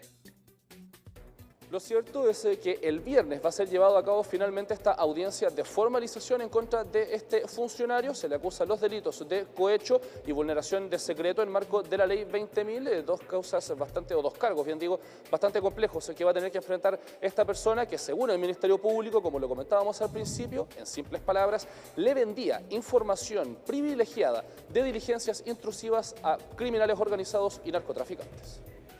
Bien, importante hallazgo. Muchísimas gracias, Juan Cristóbal. Y como les contábamos al comenzar, esta mañana se registraron vientos de hasta 69 kilómetros por hora en algunas zonas de la región metropolitana, lo que provocó la caída de árboles y postes. Macarena Poblete nos va a entregar toda la información. Hola, Macarena. Hola, ¿cómo estás? Muy buenas tardes. Claro, fuertes vientos se registraron en la región metropolitana el día de hoy, incluso generando caída de árboles y de postes eléctricos, y esto provocando obviamente afectaciones en distintas comunas de la región metropolitana. De hecho, durante esta jornada se registraron vientos de hasta 25 kilómetros por hora en Quinta Normal, 54 kilómetros por hora en el aeropuerto de Santiago y en el Cerro San Francisco incluso hasta 69 kilómetros por hora. De hecho, hubo algo que llamó harto la atención de las personas, una alta temperatura pero con altas ráfagas de viento. Incluso a las 9 de la mañana había eso de 21 grados Celsius de temperatura, algo bastante inusual en esta temporada de invierno. Y es por eso que incluso se generan estas ráfagas de viento, que en Macul hubo un incidente al respecto en la avenida Vicuña Maquena entre Carlos Casanueva y Camino Agrícola, que generaron daños en 2 vehículos por la caída de un árbol que obviamente podía quizás estar en mal estado, y es por eso que también conversamos con el director de gestión de riesgo de la Municipalidad de Santiago sobre los trabajos que se están realizando y también revisando el estado de estos árboles para finalmente ver que no se provoquen nuevas caídas de árboles en los próximos días por estas ráfagas de vientos. Mira, hemos sido súper eficientes en este sentido, no es que seamos autorreferentes, pero llevamos casi una hora de trabajo, tenemos más de 15 personas trabajando, el camión compactador, se acercó también Carabineros, Seguridad Pública, nuestra misma dirección, así que estamos haciendo todo el despliegue para que esto sea lo más pronto posible resuelto. Sí, en otros sectores nosotros tenemos un fono de emergencia que es de Seguridad Pública, que es el 1444, donde los vecinos también nos van haciendo el reporte, y en la medida que nosotros vamos recibiendo la información, vamos enviando a nuestras cuadrillas a hacer el trabajo preventivo. Otra de las comunas que se vio afectada por esta ráfaga de viento fue la comuna de Vitacura, donde en el sector de Locurro un árbol incluso llegó a desplomar a 6 postes de electricidad sobre un automóvil, donde una persona incluso queda atrapada y es llevada a un recinto asistencial y queda fuera de riesgo vital. Según el municipio de Vitacura, de igual manera dicen de que revisaron el estado de los árboles dentro de la comuna y que no había ninguno que presentara finalmente algún riesgo de caída producto de estas ráfagas de vientos que se veían venir por este sistema frontal. Y en la misma comuna incluso se reportó la caída de una gigantografía sobre el tendido eléctrico. Esto en la intersección de Avenida Las Condes con San Damián y finalmente provoca un corte de suministro eléctrico en el sector.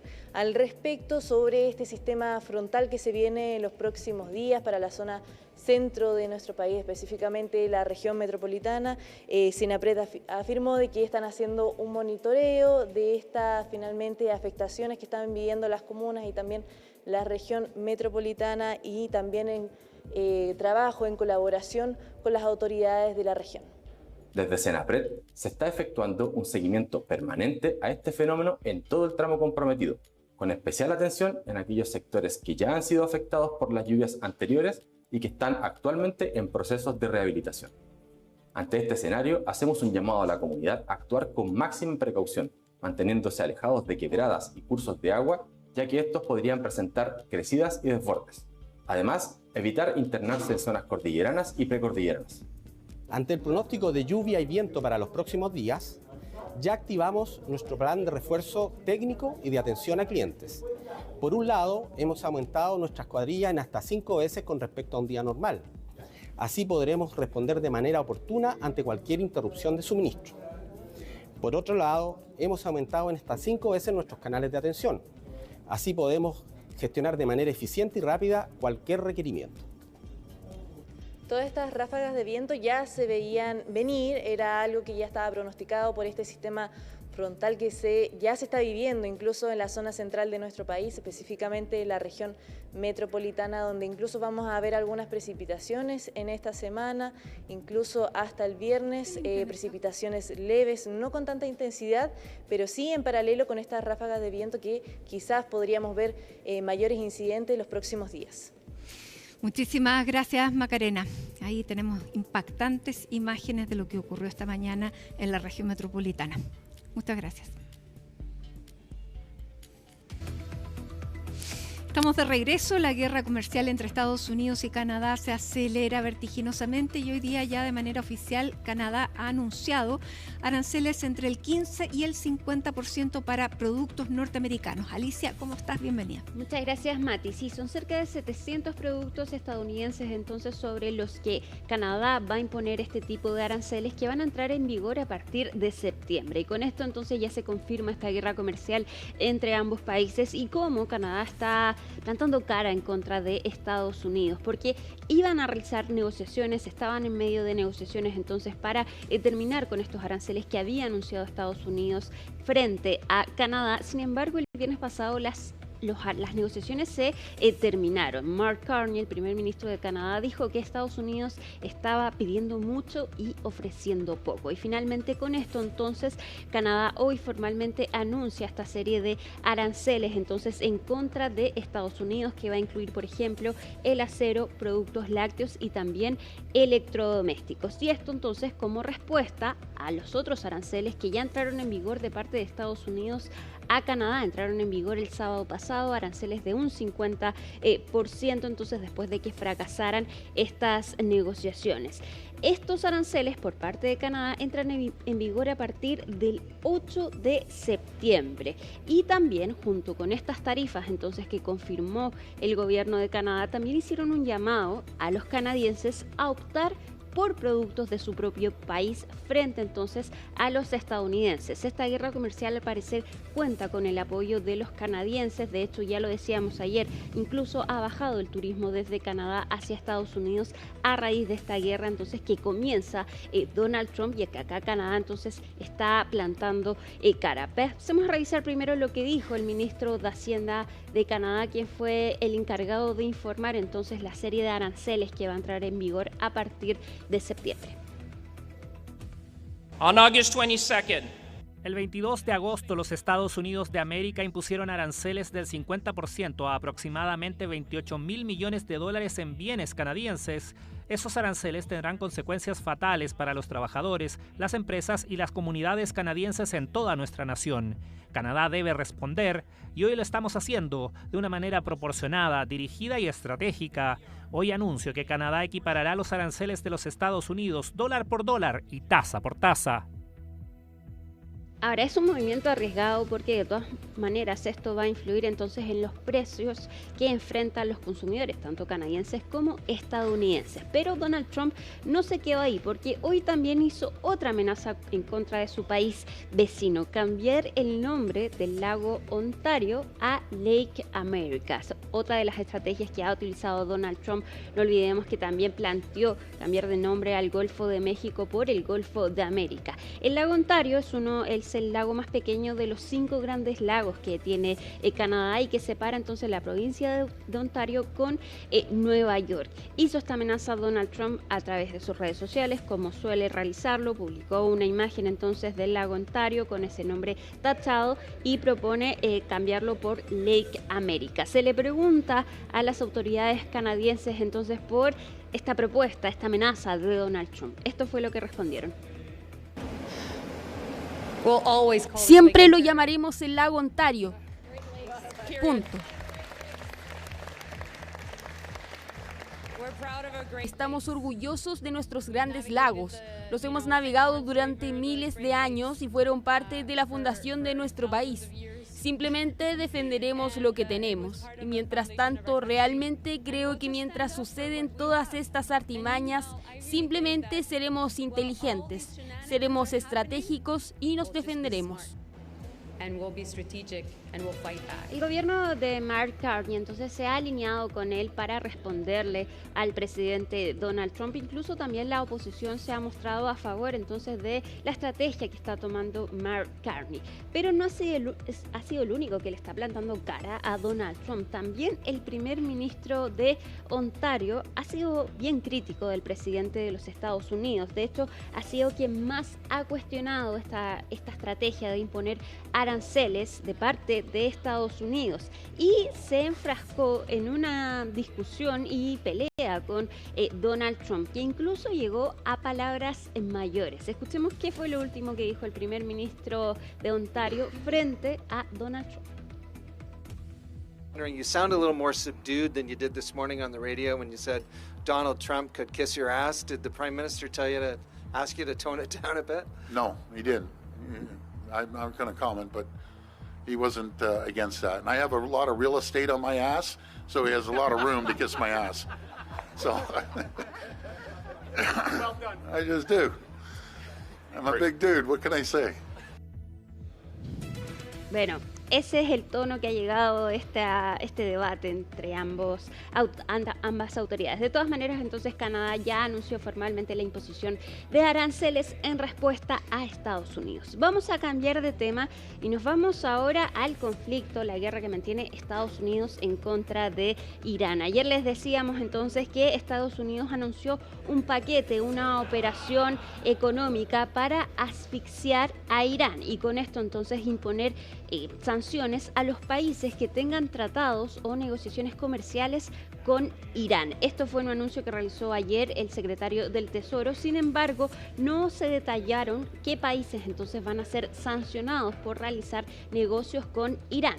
Sin embargo, el principal socio comercial de Irán es China. De hecho, también es el primer comprador de petróleo iraní, este gigante asiático. Si bien al secretario del Tesoro estadounidense se le pregunta por China, él dice que todos los países entonces que tengan acuerdos con Irán van a ser sancionados. No habla de plazo. Sin embargo, desde China, por supuesto, se sintieron aludidos por esta operación estadounidense y respondieron que ellos van a proteger los intereses de China, que además los negocios que realizan con Irán están amparados bajo el derecho internacional y que van a responder entonces si es que Estados Unidos les impone sanciones para o frente a esta guerra que mantiene con Irán. Y acá la pregunta es, ¿podrán las sanciones comerciales lograr lo que no pudo la ofensiva militar estadounidense en Irán?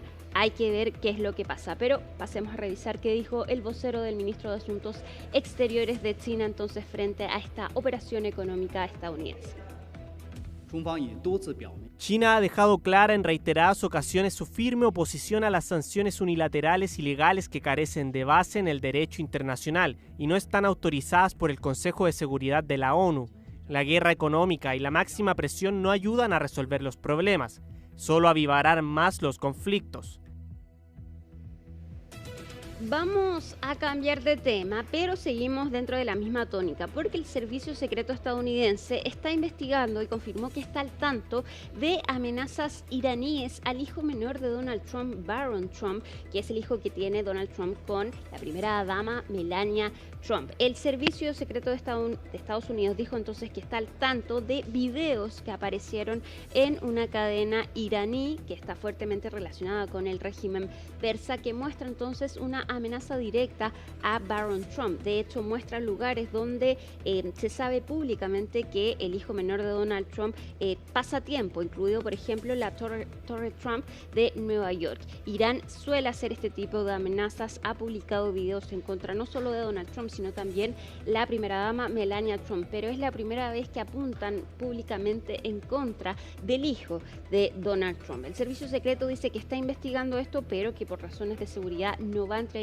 más detalles de lo que saben hasta ahora. También la retórica iraní de realizar protestas antiestadounidenses y mostrar imágenes y pancartas en contra de Estados Unidos es algo que llevan haciendo por años. De todas maneras, están al tanto entonces de esta amenaza en contra del hijo menor de Donald Trump. Vamos a cambiar rápidamente de tema y nos vamos a México, donde hasta ahí llegó la presidenta Michelle Bachelet. Va por una actividad académica la presidenta Michelle Bachelet, pero llega a México, que es uno de los dos países que la postuló a la Secretaría General de las Naciones Unidas para apostar por el cargo entonces de secretaria general.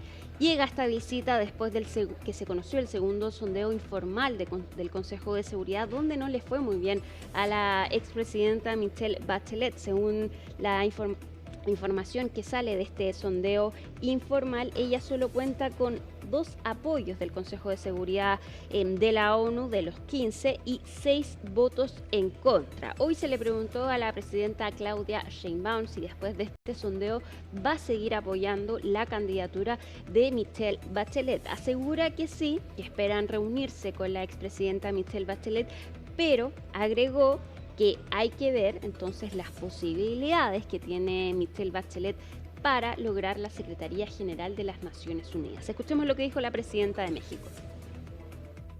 ¿Y de Michelle Bachelet, presidenta, se va a reunir con ella?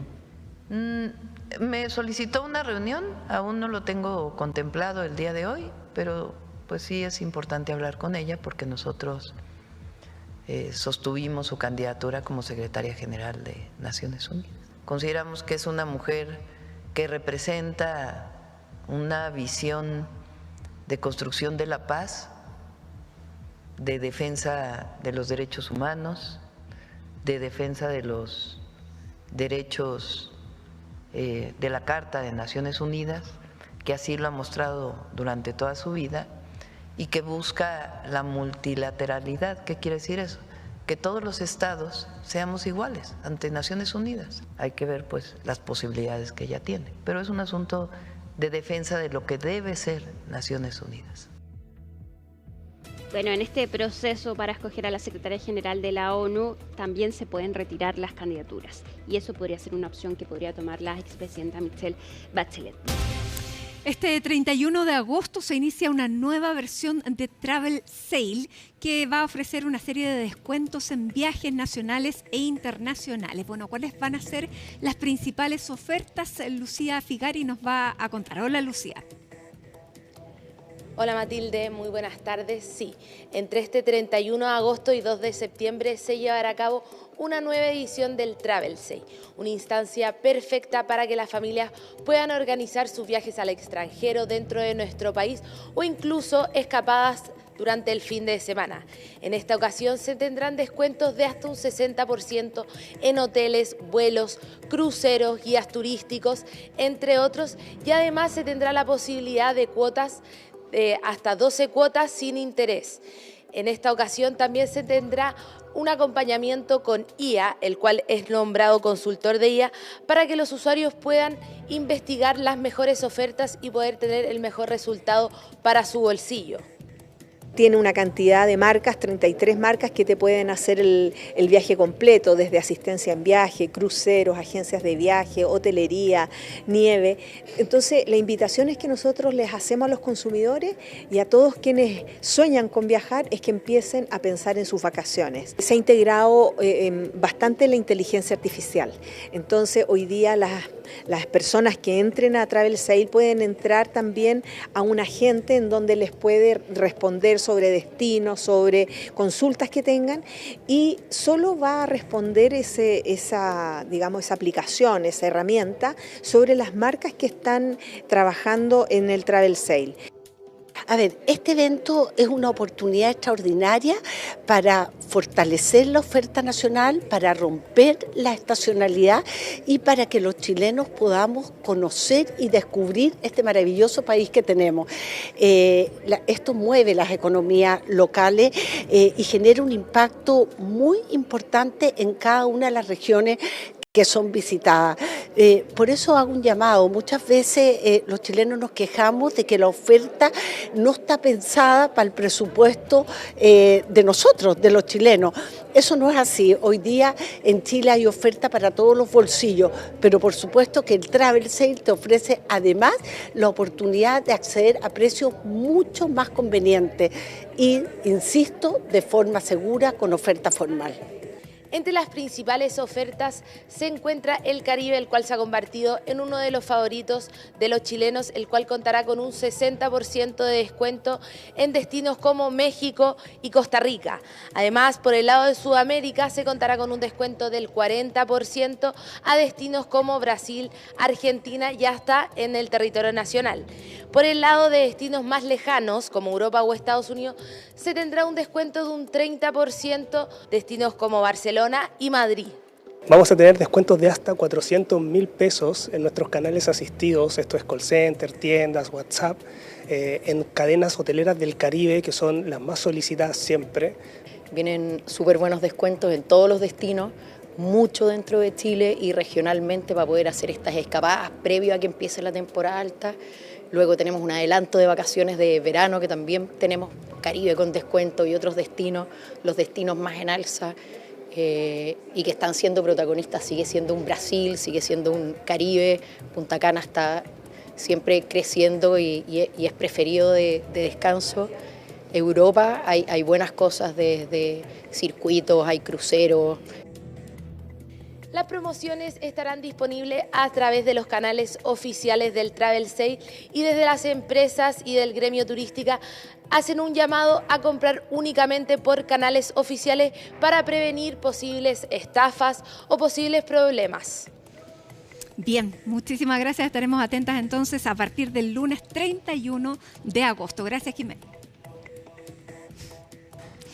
Y como les contábamos, vamos a seguir conversando de lo que han significado las declaraciones del brigadier general argentino Gustavo Valverde, quien afirmó en una entrevista que la zona de Magallanes y el sur son áreas donde Argentina debe mantener presencia y soberanía por su valor estratégico bioceánico. Chile ha reafirmado la soberanía chilena luego de que se reconociera en 2 tratados internacionales. Es también lo que señala un comunicado de la Cancillería argentina, pero para conversar y para saber qué significan estas declaraciones, los contextos y qué podemos esperar, es que estamos con la académica del Departamento de Derecho Internacional de la Universidad de Chile, ex subsecretaria, ex embajadora, Jimena Fuentes. Jimena, muchísimas gracias por estar con nosotros. Bienvenida nuevamente a CNN Chile. Gracias por la invitación, Matilde.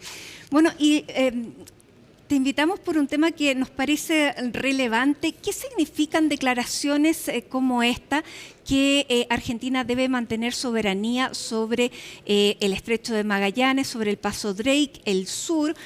Dice él, porque dice es una llave bioceánica y puede alertar de un montón de cosas. Palabras del jefe del Estado Mayor argentino. Bueno, ha causado harto revuelo, han causado harto revuelo esas palabras, porque, bueno, hay una historia que viene del siglo XIX, ¿no? Respecto de cuáles son las áreas de soberanía territorial de Chile y Argentina. Y esto se ha ido resolviendo a través del tiempo de distintas maneras. Hemos tenido tratados el más importante, el más famoso, el Tratado de 1881. Y en ese tratado fijamos los límites de Chile y Argentina en una época bien especial, porque a veces se olvida el contexto, pero teníamos la Guerra del Pacífico en el norte. Por lo tanto, ese tratado de 1881 de alguna manera está inspirado por el ánimo de no tener otro conflicto con nuestro vecino que tenemos por el este. Por y lo eso tanto, explica es bastante claro. Bueno, trata de ser claro, y lo que las partes acordaron fue que el límite entre Chile y Argentina corre por esto es famoso que aprendimos en el colegio, altas cumbres que dividen las aguas. Exactamente. De Pasa sur, en el estrecho. De norte a sur. Llegando a la zona del estrecho, porque hay que ver que estos tratados siempre tienen un balance, ¿no? Yo entrego algo, tú me das otra cosa. En ese momento, Chile priorizó el estrecho de Magallanes, porque tenemos que recordar que no había canal de Panamá, por lo tanto tenía un sentido estratégico enorme.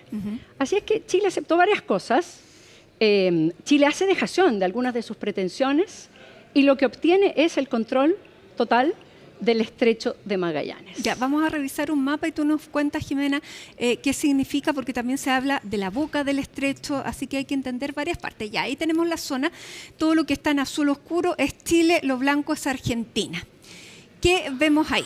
Qué bonito mapa. Bueno, en este mapa se ve clarísimo cómo Chile queda con el dominio, el control del estrecho de Magallanes en forma completa, incluida la costa del estrecho en el norte y en el sur. Y hay una línea que cierra el estrecho, esa es la boca oriental del estrecho de Magallanes, y se establece que va desde la punta Dungeness, en castellano, sí. Dungeness, y el Cabo Espíritu Santo. Ya, perfecto. Y el tratado es muy claro y dice, el estrecho queda bajo el control territorial de Chile. Ya, por lo tanto, soberanía sobre el estrecho no hay. Es decir, soberanía chilena completa. No, soberanía de Argentina. No. Ya. Argentina entonces reconoció eso, que el estrecho, que es en ese momento una vía de navegación fundamental para unir ambos océanos, queda bajo control chileno. Ya, hay una declaración que la conocimos en abril de este año. Déjame el mapa porque es bien importante que sigamos viendo este mapa. La hace en abril, pero las declaraciones son de enero y es nada menos que el jefe del Servicio de Hidrografía Naval de Argentina, el contraalmirante Hernán Montero, que dice la boca de Magallanes es Argentina. A ver, uno puede interpretar de varias maneras esos dichos. Primero, en su mejor luz, uno podría decir lo que ocurre es que en esa línea que es la boca del estrecho, tenemos a un lado a Argentina. El mar que hay ahí, ¿verdad? El mar territorial es argentino. El control chileno parte en la línea. Ya, pero decir la boca puede tender, pudiéramos decir de la boca para afuera. De la boca para afuera. Claro, hay una línea. A un lado está Chile, al otro lado está Argentina. Ya, bueno, ahora, esa declaración podría haber estado en el límite, ¿no es cierto? Pero la declaración del jefe del Estado Mayor que conocimos el día de ayer habla sobre el estrecho, sobre el paso Drake y sobre el sur, él habla en general. Mira, hay varias cosas aquí. Si uno mira la historia, yo siento que después que se firma el tratado, y ocurre a veces, cuando algunos sectores dentro de los países no han quedado satisfechos con los tratados que se firmaron. Ahora, este es tratado del siglo XIX.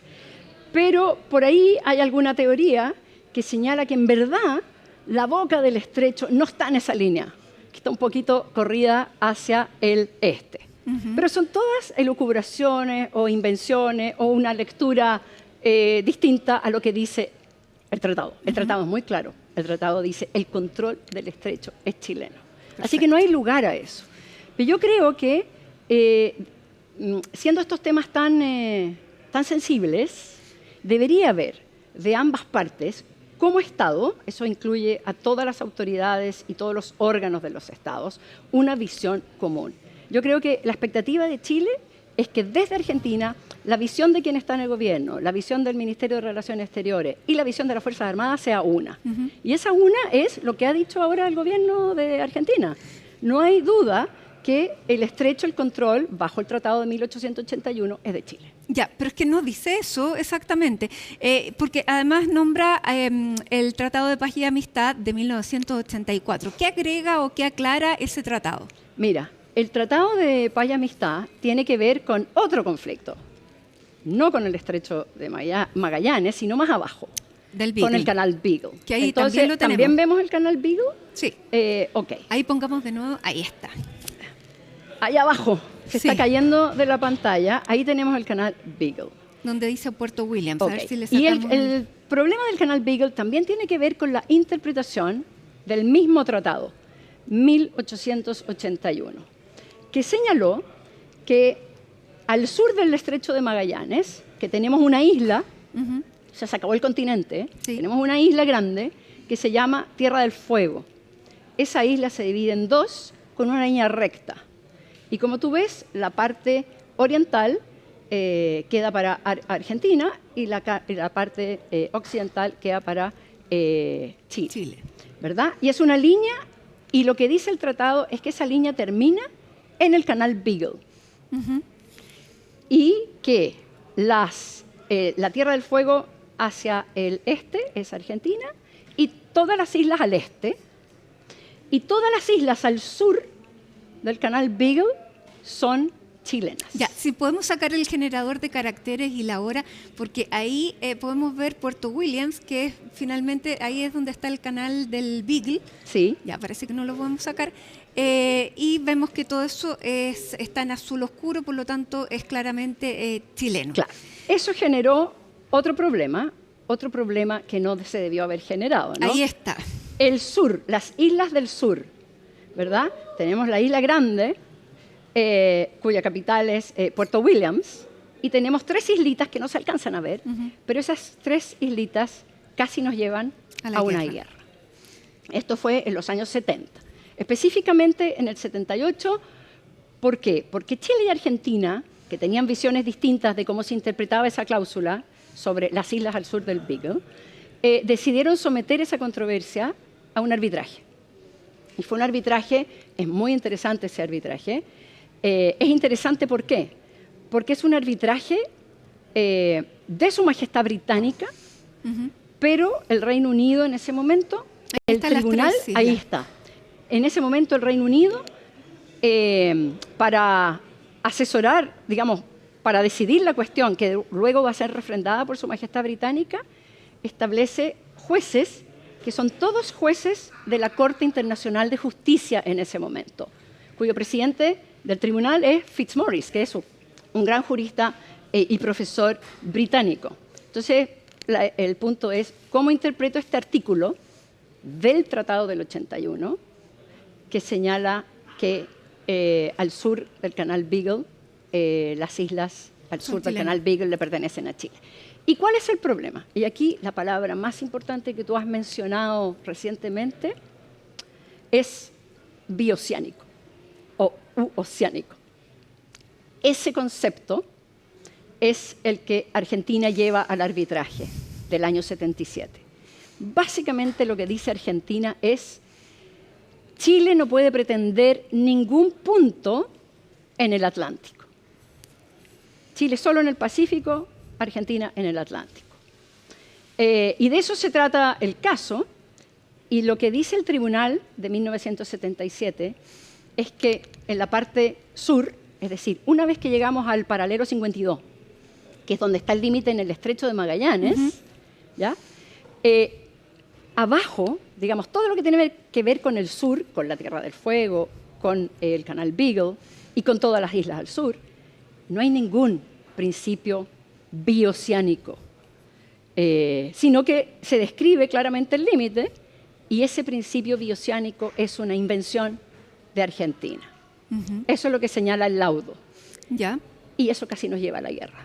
Ya, porque Argentina dijo, yo esto no lo voy a aceptar. Pero finalmente terminan en este tratado de paz y amistad con mediador del Vaticano terminan aceptando. Claro, tuvimos casi una guerra, sí, lo cual no es menor, y tuvo que intervenir la mediación del Papa.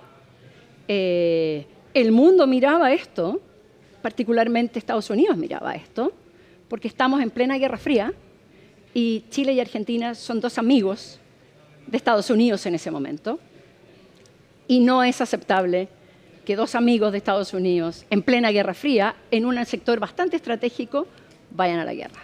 Ya, perfecto. Clarificado todo eso, parecerían estar absolutamente entonces claros los límites y que la soberanía de Chile es sobre todo lo que hemos hablado. Y lo que dice el comunicado oficial de la Cancillería Argentina el día de hoy, dice la posición argentina sobre el Estrecho de Magallanes y la cooperación con Chile en el Atlántico Sur y la Antártida. Mete varias cosas. Claro. Dice la posición argentina respecto del Estrecho es la que establecen el Tratado de Límites del 81 y el Tratado del 84. Ambos instrumentos rigen plenamente y son considerados definitivos por la República Argentina. Pero no dice claramente que eso es reconocer soberanía chilena. Bueno, pero dice, esto ya está resuelto en los tratados. Perfecto. Los tratados son bien claros. Sí. El tratado dice, el control total del Estrecho de Magallanes es de Chile. ¿Con esto entonces es una declaración que es satisfactoria para los intereses de Chile? A ver, por una parte simplemente, como tú dices, se refiere a los tratados. Los tratados son suficientemente claros. De hecho, los mapas son aceptados por ambos países. Ahora, ¿qué es lo que pasa? Que hay un cierto desorden en que hay algunos personeros de Argentina que señalan esta idea de un control conjunto de la boca del estrecho, o que repiten un principio que fue desechado completamente por el Tribunal de 1977, que es ese principio bioceánico. Ese mismo principio bioceánico es lo que también ha generado un tema con la plataforma continental, ¿verdad? Al sur de Navarino y al sur de las al sur del límite marítimo que fija el Tratado de 1984. Entonces, lo que yo creo aquí que Chile tiene que ser bastante claro es exigir o esperar de Argentina que todas sus autoridades estén alineadas con una posición que respete los tratados que existen entre Chile y Argentina. ¿Y qué te ha parecido la respuesta que ha dado Chile a través del canciller y el presidente? Bueno, es lo que corresponde hacer. Han sido bastante claros. Entiendo que se mandó o se va a mandar una nota. Así es. Que es lo que debe ocurrir. Así que me parece muy bien. Sí, aunque el canciller habla de algunos países y no habla directamente sobre Argentina. Bueno, entiendo que detrás de eso hay una intención, una voluntad de no generar problemas, controversias con un país amigo. Ya, no seguir escalando el problema. Exactamente. Perfecto. Ahora, hay un decreto, que aquí lo tengo, que es el decreto 457 del año 2021, que califica el Estrecho de Magallanes como espacio compartido. Y ese es un decreto argentino que quisiera revisar a continuación. Esto tiene fecha del 6 de julio del año 2021 y es un anexo de la Directiva de Política de la Defensa Nacional Argentina, y dice eso: uno de los espacios compartidos que resulta fundamental continuar fortaleciendo es el de la exploración, estudio y control conjunto sobre el Estrecho de Magallanes y el Mar de Oces, ya espacios estratégicos, bla, bla, bla. Claro, el Mar de Oces es lo que ellos llaman, es un nombre que también usan para el Paso Drake. Perfecto. ¿Esto debiera Chile pedir que se derogue, anule, elimine? Yo entiendo que Chile no acepta ese lenguaje. ¿Pero por qué eso no se ha desechado por parte de Argentina? Bueno, creo que lo deberían hacer. Entiendo que Chile ha presentado las notas respectivas de protesta. Y entonces lo que yo veo es que aquí hay una desacople entre gobiernos, porque en general los gobiernos de Argentina dicen, sí, usted tiene toda la razón, y ciertos personeros, particularmente Fuerzas Armadas, que señalan esto. Ahora también hubo el año 2024 un problema porque se pusieron unos paneles solares que estaban precisamente en el límite, pero con unos centímetros dentro del límite chileno, precisamente en esta boca del estrecho. Y el presidente Boric fue y los movieron al otro día. Boric fue y dice, ¿lo sacan ustedes o lo sacamos nosotros? Claro. Lo sacaron ellos, pese a que decían que no se podían sacar sino hasta fin de año porque las condiciones climáticas, no sé qué, pero esto terminó en una semana. Siempre hay una pretensión de estar ahí, de mantener esa aspiración presente, del control de la boca. Exacto, por eso que Chile, ¿qué es lo que Chile debería exigir? Seguridades de que las autoridades, los órganos de Argentina tienen una sola voz y una sola línea en estas materias. Porque lo que hemos visto, lo que tú has señalado, es que Argentina dice, no se preocupe, yo no estoy cuestionando nada.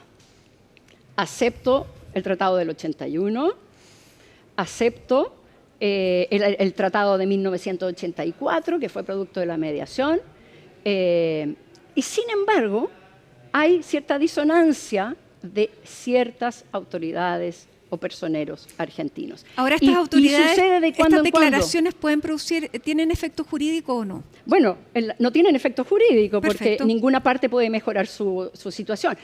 Tendría efecto jurídico si Chile se las aceptara, pero Chile siempre está ahí protestando, entonces no tienen efecto jurídico.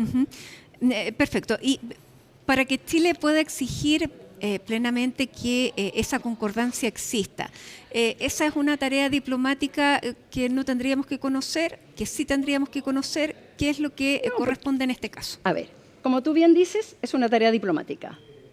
Para eso están el Ministerio de Relaciones Exteriores y los diplomáticos, que es poner estas ideas sobre la mesa, señalar qué pasa. Esto enturbia. Yo creo que esto enturbia la relación para Argentina, para Chile, cuando tenemos una agenda que es positiva de Estado, porque nosotros sabemos que Argentina es un vecino muy, muy importante. Y Argentina también nos considera un vecino muy importante. Tenemos tratados de integración, de cooperación, el tratado minero, por ejemplo, que puedan salir los minerales que se exploten en Argentina, en territorio argentino, por los puertos chilenos. Nos conviene a ambos. Hay una serie de materias que nos conviene a ambos. Entonces, si estamos en esa posición tan positiva, esto es ruido. Es ruido que no debería existir. Pero tú dices que la respuesta del gobierno chileno ha sido la adecuada y en el tono adecuado para no escalar un problema. Exactamente. Y hay que conversarlo. Yo creo que esto debería conversarse en la medida que si hay buenas relaciones con Argentina, conversarse y decirse, mira, en el curso de estos años, ¿por qué ocurren estos incidentes de ciertos dichos de personeros argentinos? ¿Para qué? Genera ruido. Tratemos de que esto no vuelva a ocurrir. Pero no genera más que ruido. Yo creo, bueno, sí, no genera más que ruido. Más allá del ruido. Exacto. Ahora, conocíamos también el año pasado una declaración del presidente Macri que recordaba una visita del presidente Donald Trump a Argentina, donde le mostraba el mapa de Argentina y Chile, y el presidente Trump dice, ¿qué es esto que hay a la izquierda de Argentina? Bueno, esto es Chile, le dice el presidente Macri. Le dice, ¿por qué no lo conquista y así tiene salida al Pacífico? Que lo cuente el presidente Macri. ¿Es una anécdota? ¿Es un desacierto? Porque, claro, las declaraciones son desafortunadas, se producen en el año 2018, pero que se repitan por un expresidente el año pasado, ¿habría sido mejor no repetirlas? No, ciertamente. Estos temas, es increíble cómo los temas territoriales son tremendamente sensibles. Pero además, creo yo que hoy tú estás mirando esos dichos con los ojos de hoy. Probablemente en 2018 podríamos decir es broma. Claro. Pero hoy, en el hoy de actual, en el hoy donde vemos que Estados Unidos, invade las aguas territoriales venezolanas, donde vemos que hay un mundo que parece alejarse de las reglas y donde el poderoso se siente con derecho a hacer muchas cosas. Entonces, hoy día miramos hacia atrás y decimos, vaya, parece que no es broma. Bueno, es que eso fue la reflexión que hace el presidente Macri. Te voy a invitar a que revisemos esas declaraciones del presidente Macri que son de mayo del año 2025. Aquí las tenemos. Yo reconozco públicamente que es un amigo, Donald Trump. Cuando lo recibo en Buenos Aires, con motivo del G20, le hace una visita también oficial. Y en el despacho presidencial yo siempre tengo un mapa de la Argentina, pues un país tan grande que siempre es difícil ubicar las provincias. Y de golpe me ve así una franja hacia la izquierda, ¿no, Magdalena? Y dice, ¿y esto qué es? ¿No? Y digo, es Chile. Chile, me dice. You should conquer Chile, ¿no? So you have both oceans, ¿no? Entonces todo el mundo se rió ahí, ¿no? Y yo dije, conociéndolo, medio lo dice en serio, medio lo dice en chiste. Claro, y luego añade, pero ahora mirando lo de Groenlandia, da para pensar. Claro, vivimos en un mundo complicado. Tuvimos la suerte, tú y yo, de que vivimos en los 80, en los 90, en nuestra infancia, en un mundo que de alguna manera tendía a un cierto orden. Después de la caída del muro, pero claro. Pero después de la caída del muro, ¿verdad? Dijimos, oye, es un mundo en que hay ciertos consensos respecto de la democracia, respecto del libre comercio, y que es abrazado por muchos porque va a generar prosperidad para todos. Resulta que ahora estamos asistiendo, yo creo, a un cierto desarme de esos principios. Entonces, por eso lo que podría haber sido broma, hoy día se mira como, vaya, esto ya lleva varios años, porque esto fue 2018. Así es. Entonces, hace 8 años atrás ya podíamos ver un atisbo de lo que estamos viendo hoy día con mucha claridad en el mundo, que es un mundo donde el más fuerte puede imponer sus reglas. Ya, y dicho todo esto, ¿a qué nos lleva? Porque tenemos, por un lado, la diplomacia, pero también tenemos la presión por el rearme y por iniciar y a instancias de Estados Unidos, una inversión que ninguno de los países de América Latina tenía contemplado de este escudo de las Américas, que está pidiendo Estados Unidos un 3,5% de inversión en defensa y un 1,5% en seguridad, o sea, un 5%. Chile no alcanza ni siquiera al 2, 1,5% creo que es el que tiene en defensa. Argentina se ha armado, o sea, tampoco tiene un porcentaje mucho más alto, pero tiene armamento renovado. ¿Qué es lo que en este escenario conviene hacer? A ver, para nosotros el equilibrio en el gasto militar en Sudamérica es importante porque nosotros nos hemos declarado Sudamérica una zona de paz. A nadie le conviene la guerra. Nadie quiere una carrera armamentística tampoco, primero porque no estamos pensando en involucrarnos en ninguna guerra. Básicamente, cuando se gasta en defensa, es, como lo dice la palabra, defensa. Ya, pero ahora se habla de esta guerra contra el narcotráfico. Exacto, entonces ahora, el tema es, nos vamos a involucrar en acciones armadas que interesan ¿verdad? Principalmente a Estados Unidos, que siempre ha dicho, oye, la droga viene desde el sur, entonces allá son los responsables, así que pónganse porque el problema parte ahí. Entonces, ¿vamos a involucrarnos en acciones de ese tipo? Eso tiene enormes efectos en muchas cosas, como tú bien dices, incluso en la política de desarrollo que puede tener un país. Un país como nosotros no quiere gastar todo su dinero en defensa, porque tenemos muchas otras prioridades. Por lo tanto, queremos gastar en defender, tener la suficiente gasto en defensa para defender nuestra soberanía territorial. ¿Ya? Tenemos que gastar en tecnología para controlar el crimen. Perfecto. Pero entrar en el juego de que otros nos pidan para defender sus intereses, porque no es para defender los nuestros. Bueno, claro, ellos encubren con que son nuestros intereses porque es el hemisferio occidental bajo el cual estamos todos, ¿no es cierto?, ya geográficamente. Ahora, el ministro de Defensa dijo la semana pasada, Chile no es el patio trasero de nadie luego que se hacen estas exigencias de participación conjunta. A lo que una semana después le responde el embajador de Estados Unidos en Chile, mostrándole un documento que él firmó el 12 de marzo de este año, adhiriendo a este escudo de las Américas. ¿Qué significa esa adhesión? ¿Es una declaración de intenciones solamente o nos pueden en algún momento venir a cobrar esa firma? Bueno. La interpretación del gobierno de Chile es que no es, ¿verdad?, una aceptación vinculante. Y bueno, yo no conozco los pormenores de la declaración. Esa firma. Lo único que creo es que esto es un gran desafío para la Cancillería, esta conducta de algunos otros estados. Esto llama la atención de que tienen que tener un cuidado extremo. Y lo primero que se debe tener claro es cuál es mi posición como país. También tiene que haber un orden en quién es el vocero respecto de las relaciones internacionales de Chile, para que Chile hable con una sola voz. Entonces creo que estamos en un momento de un desafío mayor, requiere orden, requiere conocimiento, requiere también una estrategia. ¿Cómo vamos a responder frente a las presiones que van a ser cada vez más? Hoy día se presiona respecto de comercio, por ejemplo. Así es. ¿Verdad? Tenemos el caso de los aranceles.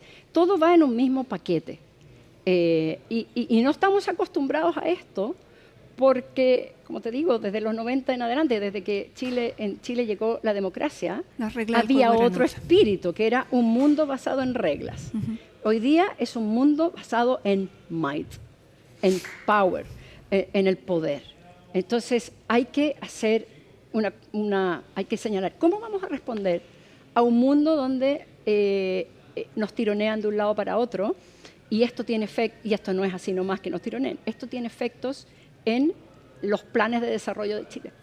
Bien, Jimena Fuentes, te queremos agradecer la conversación, la explicación, por las implicancias que tiene, sobre todo en lo último que estábamos conversando, porque aparentemente el Estrecho de Magallanes está lo suficientemente resguardado con todos los tratados y las declaraciones conjuntas. Así, y con los abogados y el Ministerio de Relaciones Exteriores que tenemos. Exactamente. Muchísimas gracias, profesora de Derecho Internacional, ex subsecretaria y además ex embajadora en el Reino Unido. Muchísimas gracias, y nosotros despedimos así esta edición de Hoy es Noticia con imágenes de Santiago, donde a esta hora no hay precipitaciones, pero sí tenemos chubascos en algunos sectores.